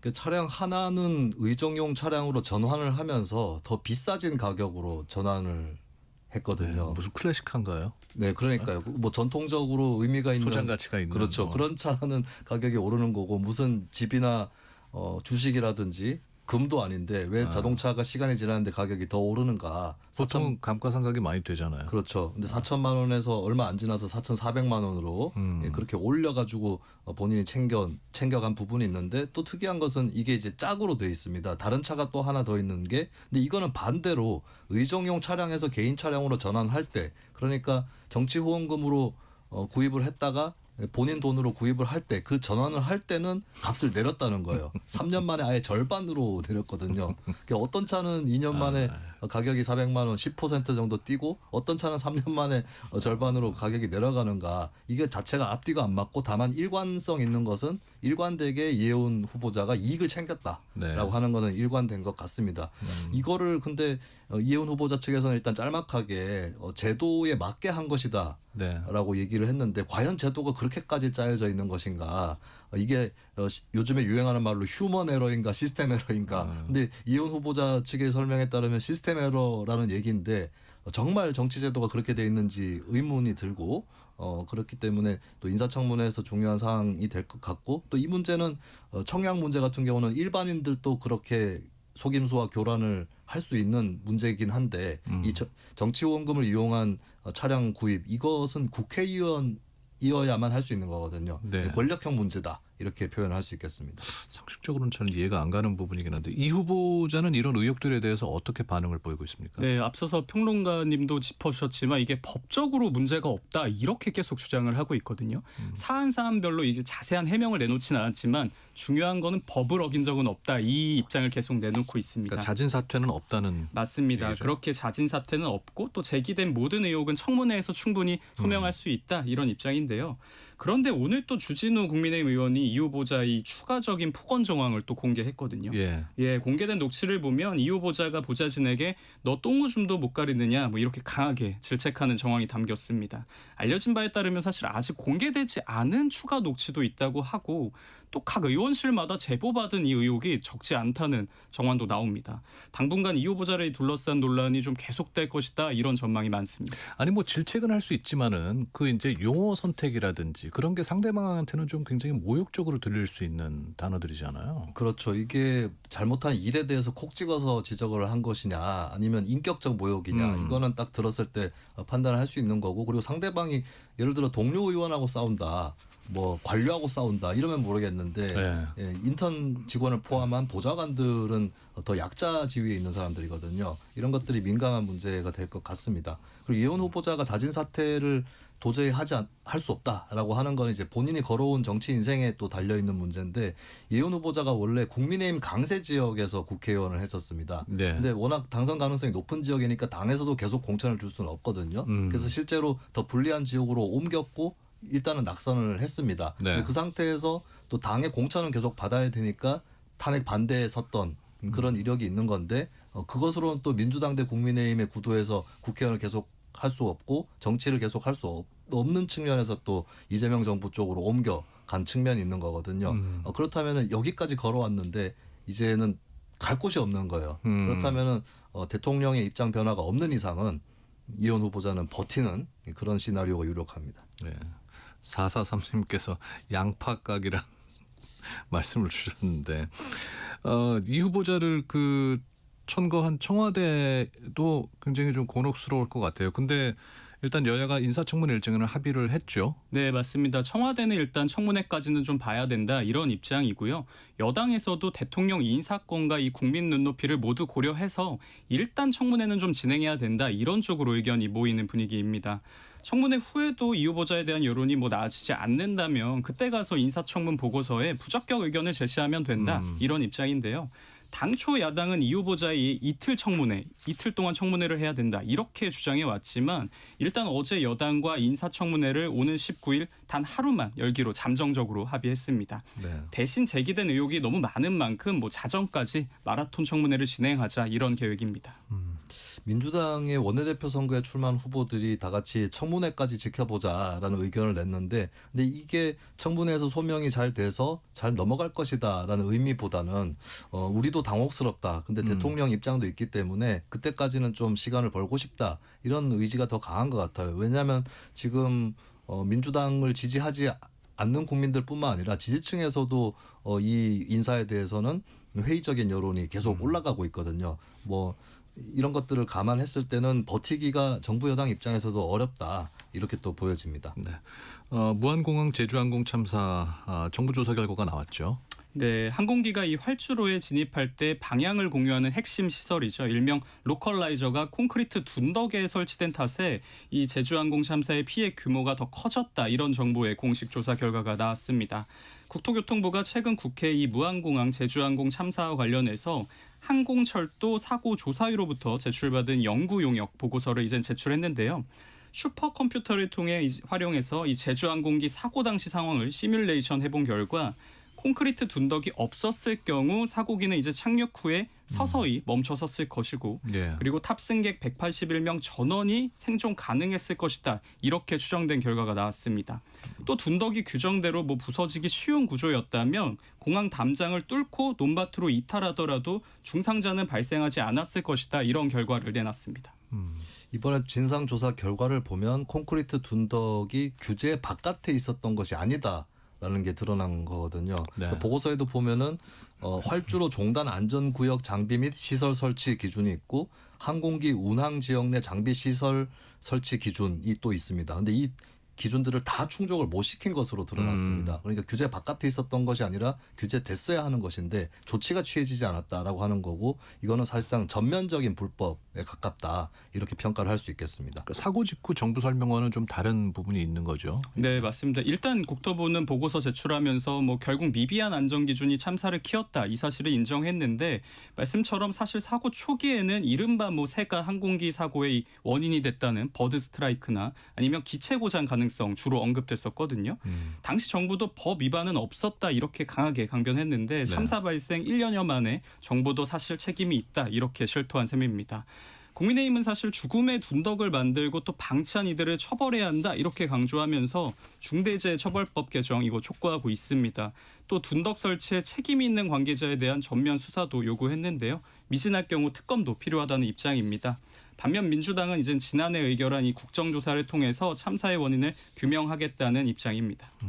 근데 이번 조사 결과가 세대 문제를 과소평가하는 쪽으로 악용되지는 말아야 한다. 이 점도 좀 유념을 해야 될 것 같습니다. 왜냐하면 세대 때문에 결국에 비상 착륙을 하게 된 건데 정상 착륙을 했다면 둔덕을 등 뒤에 놓고 그렇죠. 네, 착륙을 하는 거라서 충돌할 일 자체가 없었던 거거든요. 둔덕이 물론 결정적인 원인이긴 했지만 그 전에 일어난 독립 변수로서 세대 문제를 간과할 수는 없는 것이고 실제로 무안공항의 버드 스트라이크 문제에 대해서 예측도 상당히 부실하게 진행이 됐고 공항 건설 이후에도 대응도 부진했거든요. 네. 이런 것들을 과소평가해서는 안 된다. 혹시 정치권에서 다른 지역에 또 공항을 빨리 짓고 싶어서 세대 문제에 대해서 좀 소홀하게 대하는 건 아닌가 이런 좀 자성을 좀 해볼 필요가 있겠습니다. 네, 정치 브리핑 여의도 현미경 오늘 여기까지 듣도록 하겠습니다. 박성희 시사저널 기자 김수민 시사평론가와 함께했습니다. 고맙습니다. 감사합니다. KBS 1라디오 세상의 모든 정보 윤인구입니다. 청취자 여러분과 함께하는 상담 코너 시작합니다. 아는 만큼 젊어진다. 100세 시대 건강 한수. I'll tell you.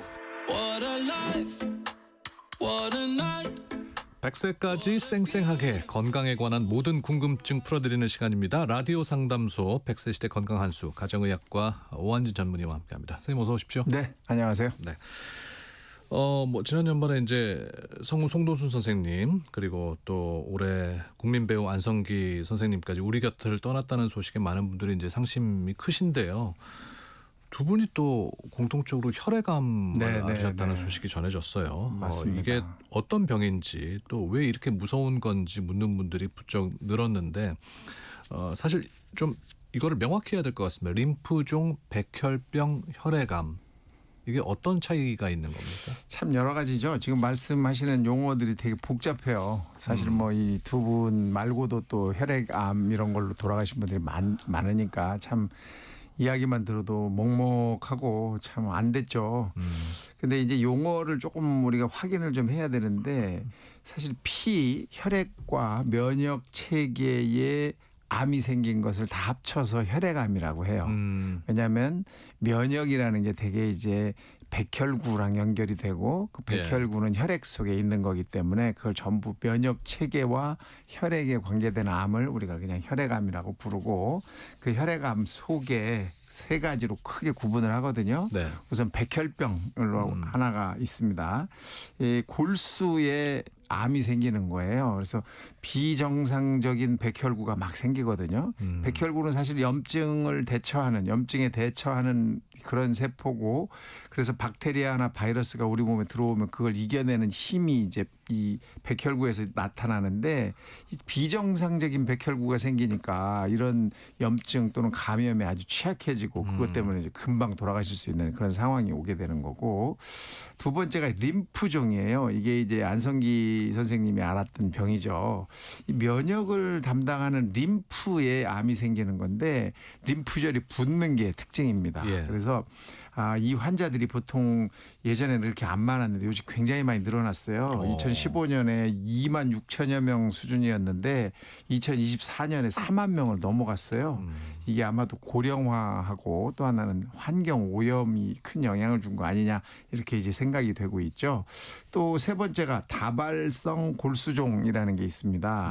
이것은 우리 몸에서 항체를 만들어내는 세포가 암으로 변한 거예요. 그래서 아주 고약합니다. 뼈를 완전히 녹여버리거나 콩팥을 망가뜨려서 사망하게 만드는 그런 병인데 이런 세 가지를 전부 합쳐서 우리가 혈액암 이렇게 이제 표현을 해요. 그런데 이게 이제 무서운 이유는 이 사실 어떤 암이라는 게 어느 부분에 생기면 대개는 그 부분이 커지고 문제가 생기고 해서 그걸 수술을 하잖아요. 네. 근데 혈액암은 혈액이 온몸을 타고 돌아다니기 때문에 어느 한 부분을 수술해서 해결되는 게 아니에요. 네. 그러다 보니까 이게 이제 증상도 천천히 나타나고 표현도 잘 안 되고 그러면서 침묵의 병이다 이렇게 이제 보여지고 치료가 굉장히 어려운 병이라서 무섭다 이렇게 이야기할 수 있는 거죠.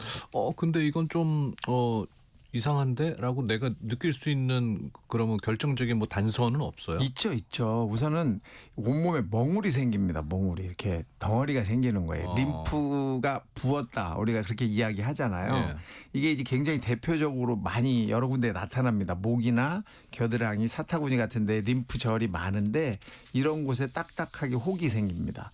보통 염증으로 인해서 이 림프절이 부으면 아파요. 손만 닿아도 아프고 누르면 굉장히 아프거든요. 그런데 이런 혈액암으로 인해서 이게 생기면 통증이 없어요. 아 그렇습니까? 네, 멍울이 있는데 눌러도 아프지 않은 거예요. 그러니까 이거 뭐 그냥 잠깐 피곤해서 그런가 보다 이렇게 이제 지나갈 수가 있죠. 무심하게 넘어갈 수 있는 그렇죠.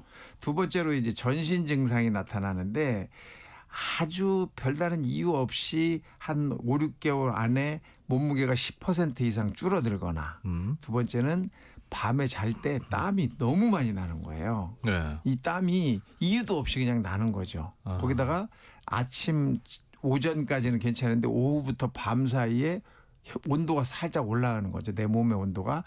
고열이 나면 우리가 금방 막 병원을 가겠지만 살짝 올라가니까 그렇게 심각해 보이지가 않고 본인도 그렇게 느끼지를 못하면서 왜 나 자꾸 좀 피곤하지 이런 느낌을 느끼게 되는 거죠. 그다음에 이제 극심하게 피로를 느끼게 됩니다. 거기다가 빈혈이 생겨요. 왜냐하면 혈액세포가 암세포로 변한 거기 때문에 정상적인 혈액세포가 부족해집니다. 이 정상적인 혈액세포가 하는 일은 산소도 공급해야 되고 영양분도 온몸에 돌아다니면서 공급을 해주는 일을 하는데 정상적인 세포들이 부족하니까 이게 잘 안 되죠. 그러니까 산소가 부족하니까 쉽게 숨이 차고 피로하고 영양소가 없으니까 뭐 내가 먹었어도 영양 공급이 잘 안 되니까 극심한 피로를 느끼고 염증도 쉽게 생기게 됩니다. 그래서 이런 것들이 초기에는 되게 감기 걸린 거 또는 갱년기 증상 뭐 단순한 피로 이런 것들을 하고 구별이 거의 안 돼요. 초기에는. 그렇기 때문에 그냥 나 그냥 잠시 필요한 거야. 내가 과로했나 보지. 이러고 넘어갈 수 있기 때문에 문제가 생기는 거거든요. 그래서 조금이라도 밤에 뭐 예를 들어서 땀이 너무 많이 난다든지 몸무게가 줄기 시작하면 한 번쯤 확인을 꼭 하셔야 됩니다. 근데 누구나 지금 말씀하신 증상들은 뭐 감기가 걸렸을 때든지 몸살이 걸렸을 때 한 번쯤 경험해보는 땀이 흠뻑 젖게 잠을 자고 일어난다든지. 물론 그렇게 이제 한두 번 있을 수 있죠. 네, 그래서 나 뭐 이거 혈액암 아니야? 걱정하시는 분도 계실 것 같아요. 너무 그렇게 걱정하시면 안 되고 우선 이제 일반적인 그런 증상들하고 좀 구별점이 있습니다. 먼저 이 멍울이 생겼을 때의 이 느낌, 지속성이 완전히 달라요. 그 일반적으로 염증 때문에 생긴 멍울은 일단 누르면 아프고 며칠이 지나면 말랑말랑해지다가 싹 사라집니다. 그런데 혈액암에 의해서 생기는 이 멍울은 돌덩이처럼 딱딱하고 아프지가 않아요. 아무리 눌러도 아프지가 않습니다. 그리고 한 3주 이상 지나도 줄어들지도 않고 커지기만 하는 정도가 돼요. 그러니까 우선 시간을 조금 두고 보는데 통증이 없다. 그다음에 줄어들지 않는다. 말랑말랑해지지 않는다. 이러면 이제 의심을 해야 되는 거고 땀 물론 나죠. 어떤 때는 막 흠뻑 적게 내가 이제 땀을 흘리고 잘 수가 있어요. 하지만 이렇게 혈액암이 있을 때 땀 나는 것은 조금 차원이 다릅니다. 정도가 달라요. 네, 속옷이 젖는 정도가 아니라 겉옷까지 젖는 정도. 예를 들어 잠옷을 입었으면 잠옷이 완전히 흠뻑 젖거나 이불까지 젖는 정도. 이 정도로 아주 심한 발한이 나기 때문에 뭐 자다 일어나서 옷을 갈아입어야 된다. 이런 정도로 땀이 나면서 이게 하루 이틀이 아니라 매일 지속이 된다. 이게 이제 차이점이고요. 또 빈혈도 아주 극심하게 나타납니다. 정상적인 혈액이 아니니까 산소도 가지 않고 그러니까 빈혈이 굉장히 심한데 입술이나 그다음에 눈 밑 점막 여기를 이렇게 까보면 아주 완전히 하얀 거예요. 우리가 사실 까보면 빨갛게 보이잖아요. 그런 게 완전히 없어지는 거죠. 거기다가 칫솔질을 할 때 잇몸에서 피가 나면 이게 잘 안 멈춰지는 거예요. 지속적으로 피가 계속 납니다. 또 다리에 점상 출혈같이 이렇게 점점점점으로 출혈된 것들이 보일 수가 있습니다. 마지막으로 큰 차이점 중에 하나가 가려워지는 건데요. 이유가 없어요. 피부 질환이 전혀 없는데 온 몸이 가려워요. 아, 나 너무너무 가려워. 요즘 왜 이렇게 가려운지 모르겠어. 이런 게 림프종의 신호일 수도 있습니다. 이게 뭐 특별한 통증이 없기 때문에 더 무섭게 느껴지는데 이게 과연 그러면 어떻게 치료를 해야 되고 네. 완치가 가능한지도 궁금해하시네요. 아, 그럼요. 완치 가능하죠. 예. 물론 이제 위암이나 간암 같이 덩어리가 있는 또 지역이 한정돼 있는 이런 암하고는 좀 차이가 있죠. 그래서 이렇게 고형암 어디 한 군데에 생긴 것들은 수술로 일단 제거를 해내고 그다음에 항암 치료 이렇게 할 수가 있지만 네.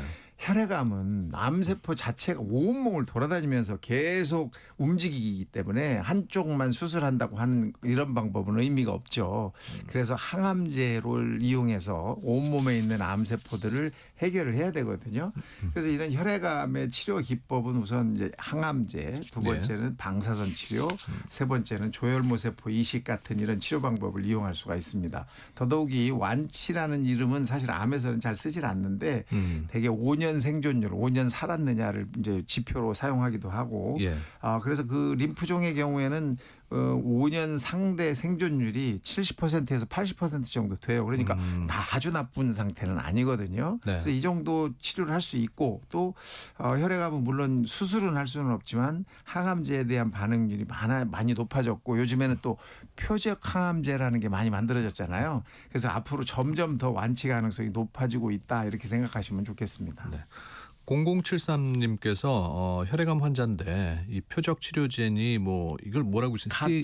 카트라고 합니다. 카트. 티니 하는 게 좋다는데 너무 비싸서 엄두도 못 내겠어요. 비싼 약을 쓰지 않으면 완치 확률이 확 떨어지는 건가요? 라고 질문 주셨습니다. 네네. 우선 항암제, 표준 항암제라는 게 있어요. 그래서 표준 항암제는 어떤 암이 생겼을 때 그거에 이제 치료법이 딱 정해져 있죠. 이걸 얼마쯤 쓰고 이건 몇 주 사용하고 이렇게 해서 암세포를 줄이는 이런 역할을 하는데 요즘에는 표적 항암제라는 게 나왔어요. 이것은 암세포의 유전자적인 특성을 찾아가지고 그거에 알맞게 맞춤 설계한 항암제를 우리가 표적 항암제라고 합니다. 그래서 이걸 사용하면 훨씬 더 치료 효과는 좀 높아질 수 있죠. 하지만 일반적인 표준 항암제로도 대부분은 효과가 있어요. 그렇기 때문에 그러니까 비용의 차이가 큰가 보죠. 많이 크죠. 그래서 너무 표적 항암제만 자꾸 집착하실 필요는 없고 일단 표준 항암제로 치료를 해서 잘 해결이 되면 더 이상 넘어갈 이유가 없는 거거든요. 안 될 때 넘어가는 거니까 너무 걱정하지 마시고 나 비싼 약 안 써가지고 치료가 잘 안 되나 봐 이런 생각하실 필요는 없습니다. 그건 아니다. 근데 이제 그 암을 앓으신 분들이 가장 걱정하시는 게 재발이잖아요. 그렇죠. 안성기 씨의 사례도 그렇고 근데 혈액암이라는 게 이제 재발 확률이 높습니까? 사실 이 혈액암이라는 게 이제 왜 이런 재발이 더 다른 암보다 많으냐 하면 혈액에 있는 암세포들을 한 번에 완전히 죽인다는 게 굉장히 어렵겠죠. 먼저 한 군데에 있으면 수술이라는 거를 해서 상당 부분을 떼낼 수가 있으니까 도움이 되지만 혈액으로 분포를 하게 되면 사실 온몸에 혈액이 있는 거기 때문에 완벽하게 해결한다는 게 굉장히 어려운 부분이에요. 그래서 일단 혈액 검사를 해서 암세포가 완전히 사라졌다 그러면 완전 관해라고 이제 우리가 표현을 하는데 이 중에 잔존 암세포가 0.001%만 남아 있더라도 재발할 가능성이 있는 거예요. 안성기 씨도 사실 2020년에 완전히 치료가 됐다라고 이제 완치 판정을 받았었거든요. 그런데 다시 재발을 해서 문제가 됐는데 이것도 재발도 사실은 이제 나이가 많으실수록 내 몸에서 이 암세포를 이겨내는 힘이 떨어지기 때문에 다시 셀 수가 있죠. 그래서 혈액암은 보통 5년, 10년 지나도 정기검진을 제대로 계속 받아서 확인을 받으셔야 합니다. 특히 이제 나이 드신 분들께는 이제 기력 보충을 잘 하셔야 된다, 잘 드셔야 된다라고 말씀을 하는데 이게 그 몸에 기운이 떨어져서 돌아가신다는 게 맞는 말이에요. 맞는 말이죠. 암세포 때문만에 돌아가시는 게 아니에요. 사실은 이 암을 앓다 보면 우선은 이제 삼킴 근육이 약해집니다. 삼킴 근육 우리가 꿀꺽꿀꺽 뭘 먹잖아요. 먹으려면 삼킴 근육이 제대로 작동을 해서 음식을 제대로 삼켜서 식도로 넣어줘야 되는데 이 삼킴 근육이 약해지면 식도로 들어갈 음식물이 기도로 들어가서 폐로 넘어갈 수가 있어요. 이렇게 되면 폐렴이 생기고 예. 폐렴으로 돌아가셨다는 소리를 많이 듣잖아요. 이런 일들이 많이 생길 수가 있고 두 번째는 이 먹는 것이 힘들어지니까 안 드시려고 합니다. 그러니까 암세포를 이겨내고 또 항암제를 이겨내는 체력이 좀 뒷받침이 돼야 되는데 잘 드시지를 못하니까 이게 좀 뒷받침이 안 되고 그러다 보니까 이것 때문에 즉 체력이 떨어짐으로 인해서 돌아가시는 경우가 자주 생길 수 있어요. 암 환자가 오래되시면서 살에 걸린다는 소리를 참 많이 하시는데 이게 바로 이 삼킴 근육이 약해져서 살해가 생기는 겁니다. 그 청취자 5890님께서 80대 어머니가 림프종 치료 중이신데 입맛이 없다고 아예 안 드시려고 합니다. 이럴 때 억지로라도 드시게 해야 할까요? 하셨습니다. 억지로 드실 수 있으면 드시게 해야죠. 예. 근데 이분도 안 드시려고 하는 이유가 틀림없이 잘 안 삼켜지고 또 입맛도 떨어지고 근력이 없고 의욕이 없으니까 이제 그러실 거거든요. 그래서 여러 가지 약재를 이용해서 우선 입맛을 돌아오게 만들어주는 약재가 있어요. 네. 그래서 그런 걸 좀 이용하고 두 번째는 쉽게 삼킬 수 있도록 음식물을 약간 부드럽게 만들어서 삼킬 수 있게 좀 도와주셔야 되겠고 세 번째로는 운동을 조금 하시면서 삼킴 근육의 힘을 좀 키워주시는 이런 일도 좀 하셔야 되겠죠. 네. 그래서 조금씩 자주 고단백 영양 보충을 할 수 있도록 도와주셔야 합니다. 자꾸 드시게 해야 돼요. 2891님께서는 치료 중인데 기력 보강하기 위해서 흑염소나 또 그 몸에 좋다는 약초를 달여 먹어도 될까요? 하셨습니다. 이런 경우가 꽤 많아요. 근데 도움이 될 것 같잖아요, 사실은. 그런데 기력 보충하는 데 도움 될 것 같아요. 그럼요. 도움이 될 것 같으니까 이제 해드리는 건데 그 안에 뭐가 녹아 있는지를 사실은 잘 알 수가 없어요. 그냥 단백질을 주는 것은 굉장히 도움이 되지만 거기다가 무슨 약초라든지 아니면 또 이상한 물질들을 넣어서 주면 이 항암제나 암세포를 해결하느라고 간이나 내 몸에 있는 기관들이 엄청 노력을 하고 있는데 또 다른 물질이 들어오면 그것도 또 해독을 시작해야 되거든요. 그럼 간에 엄청나게 무리가 와요. 그러면서 원래 해야 할 일을 못하는 경우가 생기면서 후유증, 합병증이 생길 수 있습니다. 그래서 평소에 안 드시던 거 한 번도 해본 적이 없는 거 이런 것들을 암 치료하는 도중에 드시게 하는 것은 생각보다 훨씬 위험해질 수가 있으니까 좀 피하셔야 됩니다. 네. 근데 또 희망적인 생각을 해보자면 그 허지웅 작가 방송에 네네네. 많이 나오는 그리고 뭐 가수 백아연 씨 같은 경우에는 림프종을 알았는데도 지금은 건강해 보이는 그럼요, 거죠. 그럼요. 이게 사람마다 좀 예후가 다른 겁니다. 그렇죠. 이 림프종은 사실 우리가 말로 이렇게 림프종 그러면 한 가지 종류인 것 같잖아요. 세부로 내려가면 종류가 100가지가 넘습니다. 그러니까 저 사람은 저렇게 잘 됐는데 왜 나는 이렇게 어렵지? 이런 생각 또는 나는 잘 됐는데 저 사람들은 왜 안 되지? 이런 생각이 이렇게 종류가 다르기 때문이에요. 암세포의 종류가 어떠냐, 유전적인 차이가 어떠냐에 따라서 너무나 반응도 다르고 좋아지는 차이가 나타나게 됩니다.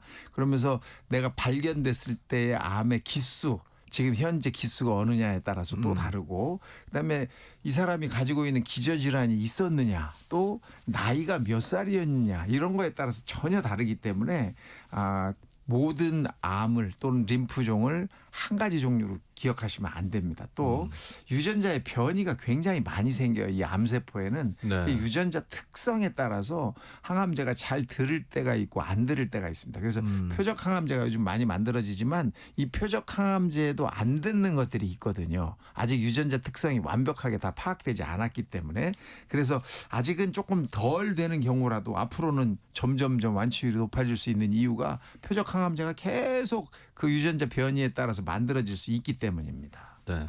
그 백아연 가수는 초등학교 때 림프종 알았다고 하는데 네, 그럼 네. 이제 아이들의 경우에는 부모님들이 어떤 증상을 좀 눈여겨서 보셔야 할까요? 네, 그게 중요하죠. 그래서 혹시 내 아이가 이러진 않을까? 맞아요. 아이들은 잘 표현을 못하니까. 그래서 부모님들이 잘 알아두셔야 할 게 첫 번째는 멍울입니다. 일단 아프지 않은 멍울이 몸에 자꾸 생긴다, 있다, 딱딱하다 그러면서 애는 아파하지 않는다. 이게 이제 3주 동안 지났는데도 계속 있다. 이러면 이제 병원에 반드시 가셔야 되고 네. 그 멍울이라는 건 주로 생기는 곳이 목이나 사타구니나 또는 겨드랑이 같은 곳에 많이 있기 때문에 거기를 잘 만져보실 필요가 있고 그다음에 활동량이 갑자기 아이가 줄고 쉽게 지치고 잠자는 동안에 땀을 많이 흘리고 이러면 이게 이제 확인하셔야 돼요. 거기다가 애가 먹기는 먹는 것 같은데 체중이 자꾸 준다 이러면 이제 문제가 있다라고 생각을 해보셔야 되고, 또 이 림프에 생기는 림프종이 뱃속에서 주로 많이 생기거든요. 그래서 소화가 잘 안 되고 배가 빵빵하고 속이 더부룩해 이런 소리를 아이들이 많이 하게 됩니다. 거기다가 뭐 더 특별하게 변한 게 없는데 갑자기 변비가 생기거나 이러면 한 번쯤 더 생각해 보셔야 됩니다. 네. 하지만 이런 소화 림프종은 이 항암 치료 반응이 성인보다는 훨씬 좋아요.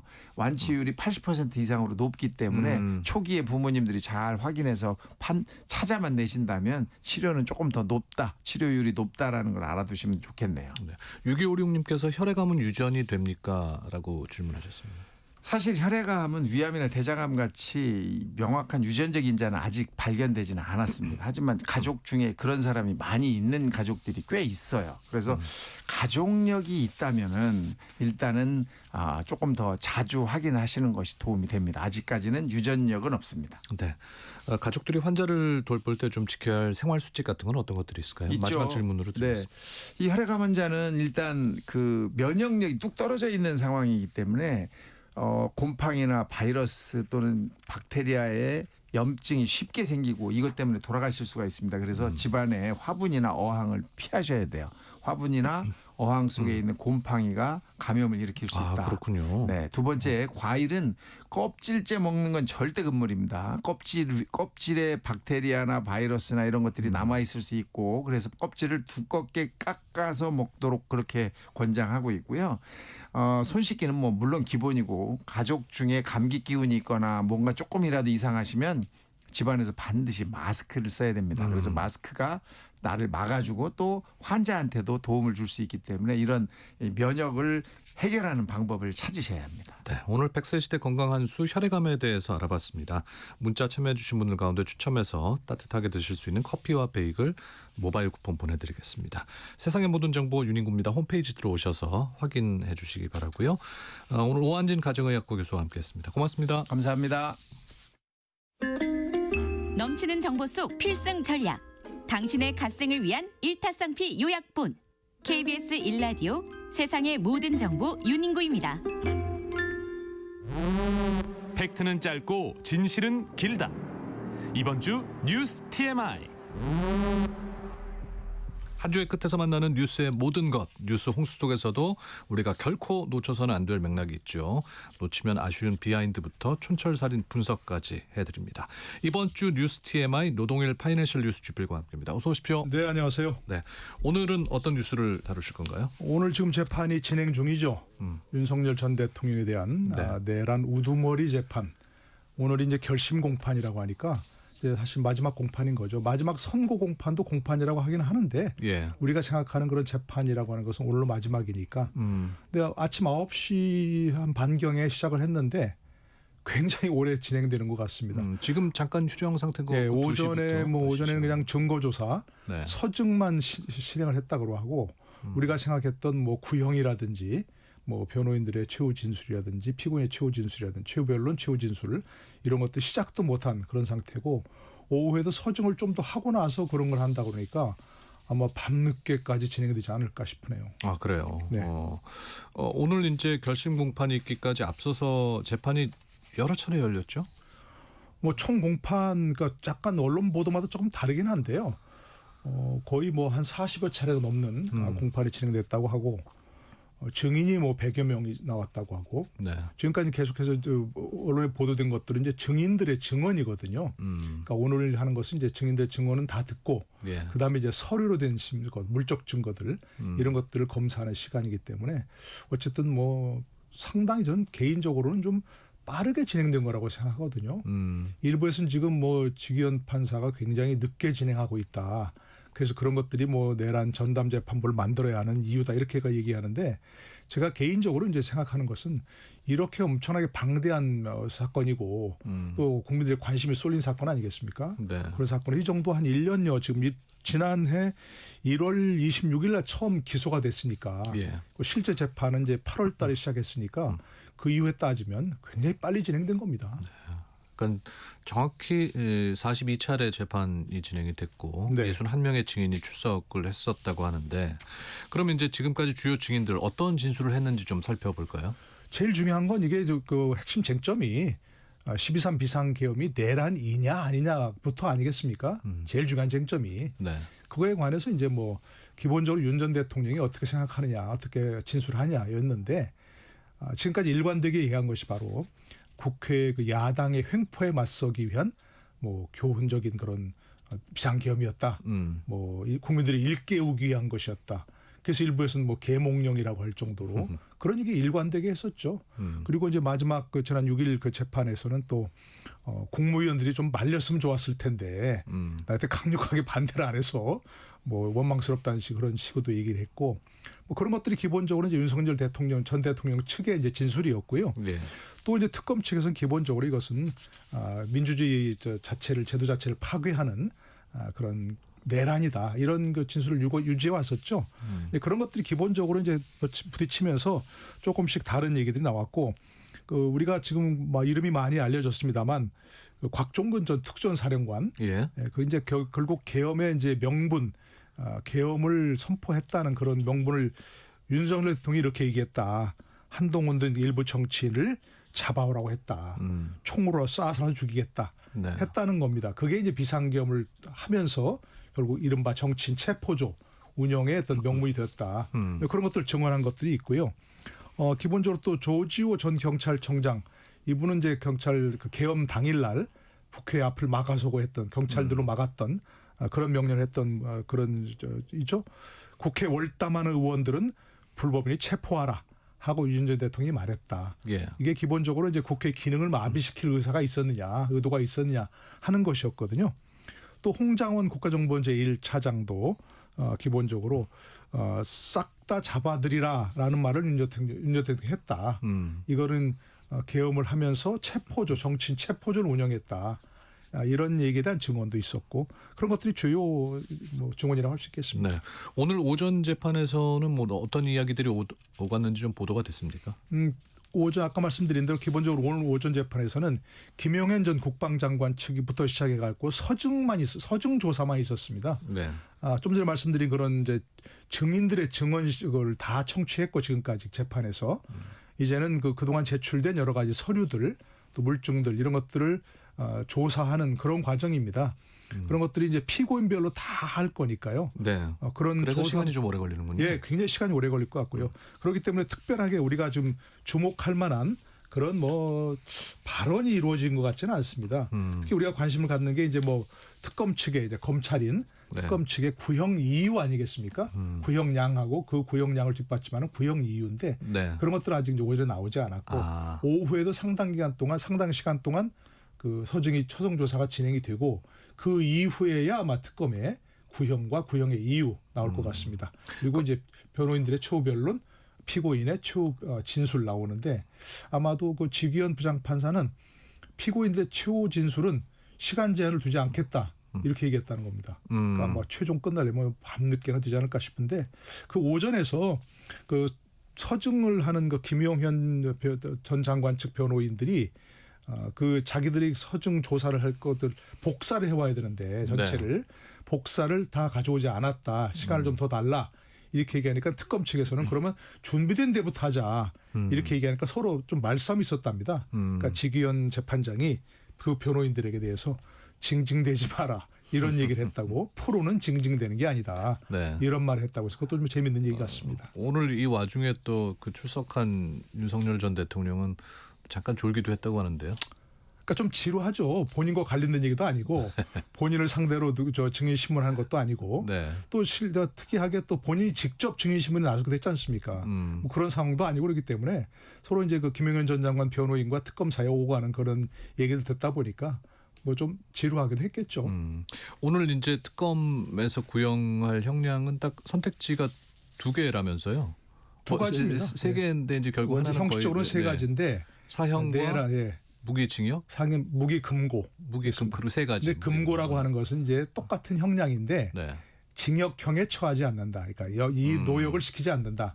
이런 거 보기 때문에 의미가 없는 거죠. 네. 요즘은 근데 금고형이란 거의 없고요. 네. 그렇기 때문에 이제 내란 우두머리에 대한 그 형량은 사형과 무기징역 실질적으로 두 가지밖에 없다 이렇게 얘기할 수 있는 거죠. 그래서 오늘 사형과 무기징역 가운데 특검이 과연 무엇을 구형할지 무엇을 빼내들지 좀 관심이 쏠리고 있죠. 주필님은 이제 변호사시기도 하시잖아요. 그 관점에서 볼 때는 뭐 어떤 그 구형이 내려질 것 같습니까? 저 예상하기로는 사형을 구형할 것 같습니다. 제가 그 사형 구형에 찬동한다거나 맞다 타당하다고 얘기하는 건 아닌데 기본적으로 이게 뭐 다 많은 얘기하지만 1980년도 내란죄를 저질렀던 전두환 전 대통령이 그 당시 좀 조문에는 내란 수괴라 그랬습니다. 내란 수괴 혐의로 1996년도에 처벌을 받았거든요. 그럴 때 이제 1심에서 사형을 구형했는데 그런 것과 비교해 보면 어떨까 이렇게 유일한 예니까. 예. 그 당시에는 이제 군사 반란 쪽에 있었죠. 12.12 군사 반란. 거기다가 내란 목적 살인도 있었고 5.18 민주화 운동에 대한 유혈 진압 이것도 혐의 있었거든요. 네. 그렇기 때문에 정말 어마어마한 사람도 많이 그 사상자가 나왔고 그런 거기 때문에 이제 사형을 구형한 게 마땅하다 생각했는데 이번에는 사실은 뭐 내란이라고 프레임을 하고 있지만 시간도 짧았고 또 아무런 사상자도 없었고 뭐 이런 것들 따지면 사형을 구형하기는 좀 무리 아니겠는가 생각을 하지만 글쎄 이제 특검 측에서는 그렇게 본다 그럽니다. 그 당시와 비교할 수 없게 과거 80년대와 비교할 수 없게 민주주의 제도가 완전히 정착된 우리나라에서 비상겸이라는 걸 선포함으로써 그런 민주제도의 완전한 붕괴를 가져왔다. 이렇게 보는 것 같습니다. 네. 그리고 또 한 가지는 예. 사형과 무기징역인데 검찰 측인 특검이 굳이 무기징역을 구형할 이유는 없습니다. 그렇게 되면 엄청나게 비난을 또 받을 거 아니겠습니까? 그래서 무거운 짐은 재판부에 맡기는 뭐 그런 선택을 하지 않을까 싶습니다. 네. 지난해 그 한덕수 전 총리에 대해서는 구형이 먼저 됐죠. 징역 15년이 구형됐잖아요. 이게 향후 이루어지는 모든 재판 구형이 기준이 될 것이다라고 이제 특검이 밝힌 바 있는데 오늘 구형에도 이제 다른 분들도 다른 사람들도 오늘 구형이 되지 않습니까? 그렇습니다. 기본적으로 윤석열 전 대통령의 내란 우두머리 혐의하고 김용현 전 장관 등 군 관계자들 예. 또 조지호 전 경찰청장 등 경찰 관계자들 세 가지로 진행이 됐는데 나중에 최종적으로 병합이 된 거거든요. 그러니까 한덕수 전 총리는 지난 11월에 내란 중요 임무 종사 등 그러니까 김용현 전 장관이나 조지호 전 청장 비슷한 그런 혐의로 적용된 겁니다. 그때 이제 그 구형을 하면서 징역 15년을 구형하면서 뭐라 그랬냐면 내란죄라고 하는 것은 특검이 국가의 존립을 위태롭게 하고 자유민주 질서를 파괴하는 무거운 죄다. 네. 45년 전 있었던 내란보다 국격을 더 막대하게 손상했다 얘기했거든요. 그러니까 아마 같은 차원에서 설사 사상자가 없었다거나 짧은 시간에 이루어졌다 하더라도 국격을 엄청나게 손상한 그런 무거운 죄가 있기 때문에 윤 전 대통령 우두머리 혐의는 사형, 나머지는 정말 징역 15년을 기준으로 한 아래 위 그런 정도로 이렇게 구형하지 않을까 싶습니다. 지금 뭐 여러 재판들이 열리고 있지 않습니까? 앞으로 일정은 어떻게 됩니까? 굉장히 지금 그 아주 이제 숨가쁘게 진행이 될 것 같은데요. 일단 내란 우두머리 사건은 오늘 이제 결심이 되고요. 네. 그러면 한 달 정도 있을 거거든요. 1심 선고가 나오는 시점이 한 달 정도 있을 거라고 생각이 됩니다. 2월 초 정도에 2월 초 정도. 네. 왜냐하면 그게 또 대개 한 달 정도 걸리고 또 한 가지는 이제 그 2월 중순쯤에는 법원 인사가 있습니다. 그러니까 지규현 판사가 이동 전에 선고가 가겠다 이렇게 밝혔기 때문에 그런 것도 저고 또 셋째 주는 또 설 아닙니까? 그러네요. 그 전에 이제 해야 될 선고가 있는 것이고요. 이게 또 체포 영장 집행 방해 혐의가 이미 이제 결심을 했고요. 1월 16일 날 선고가 됩니다. 네. 윤석열 전 대통령에 대한 가장 빠른 선고가 되고요. 또 거기다 일반 이적 혐의로도 기소가 됐거든요. 근데 아직 공판이 진행되지 않았고 또 뭐 위증 혐의도 있고 또 조금 다르긴 합니다만 해병대 수사 외압이라든지 뭐 이종섭 전 장관 호주도피 관련 정치자금법 위반, 허위사실 공표 이런 것들은 아직 좀 재판 자체가 시작되지 않은 그런 상황들이 남아 있습니다. 네. 이제 그 앞서 말씀하셨던 전두환 노태우 전 대통령 때도 이제 구형은 세게 나왔지만 선고는 좀 낮게 나오지 않았습니까? 이번에도 그럴 가능성은 있다고 보십니까? 아마 그럴 것 같습니다. 제가 말씀드린 대로 특검 측에서는 굳이 이제 사형과 무기징역 중에 무기징역을 선택할 이유는 없는데 네. 법원에서는 고심하겠죠. 아까 말씀드린 그런 가볍게 선고해야 된다 이런 그 요소들을 고려해야 되고 또 근데 그 전두환 전 대통령 같은 경우도 사형을 구형했고 1심에서는 사형 선고가 나왔지만 항소심에서 무기징역으로 감형이 됐고 대법원에서 무기징역으로 확정됐거든요. 네. 그러니까 이번에도 그런 유사한 경로를 거치지 않을까 이렇게 생각이 됩니다. 네. 자, 이번 주 뉴스 TMI 노동일 파이낸셜 주필과 함께했습니다. 소식 고맙습니다. 네, 고맙습니다. 네. 자, 세상의 모든 정보 윤인구입니다. 오늘 금요일 순서 여기서 마무리하도록 하겠습니다. 오늘도 많은 문자 여러분들이 주셨는데요. 문자 주신 분들께 감사하다는 말씀드리고요. 모바일 쿠폰 당첨자는 KBS 세상의 모든 정보 윤인구입니다. 홈페이지 공지사항에서 확인하실 수 있습니다. 이제 주말이네요. 함께해 주신 여러분 감사드리고요. 여러분의 또 주말도 기대합니다. 지금까지 세상의 모든 정보 윤인구였습니다. 감사합니다.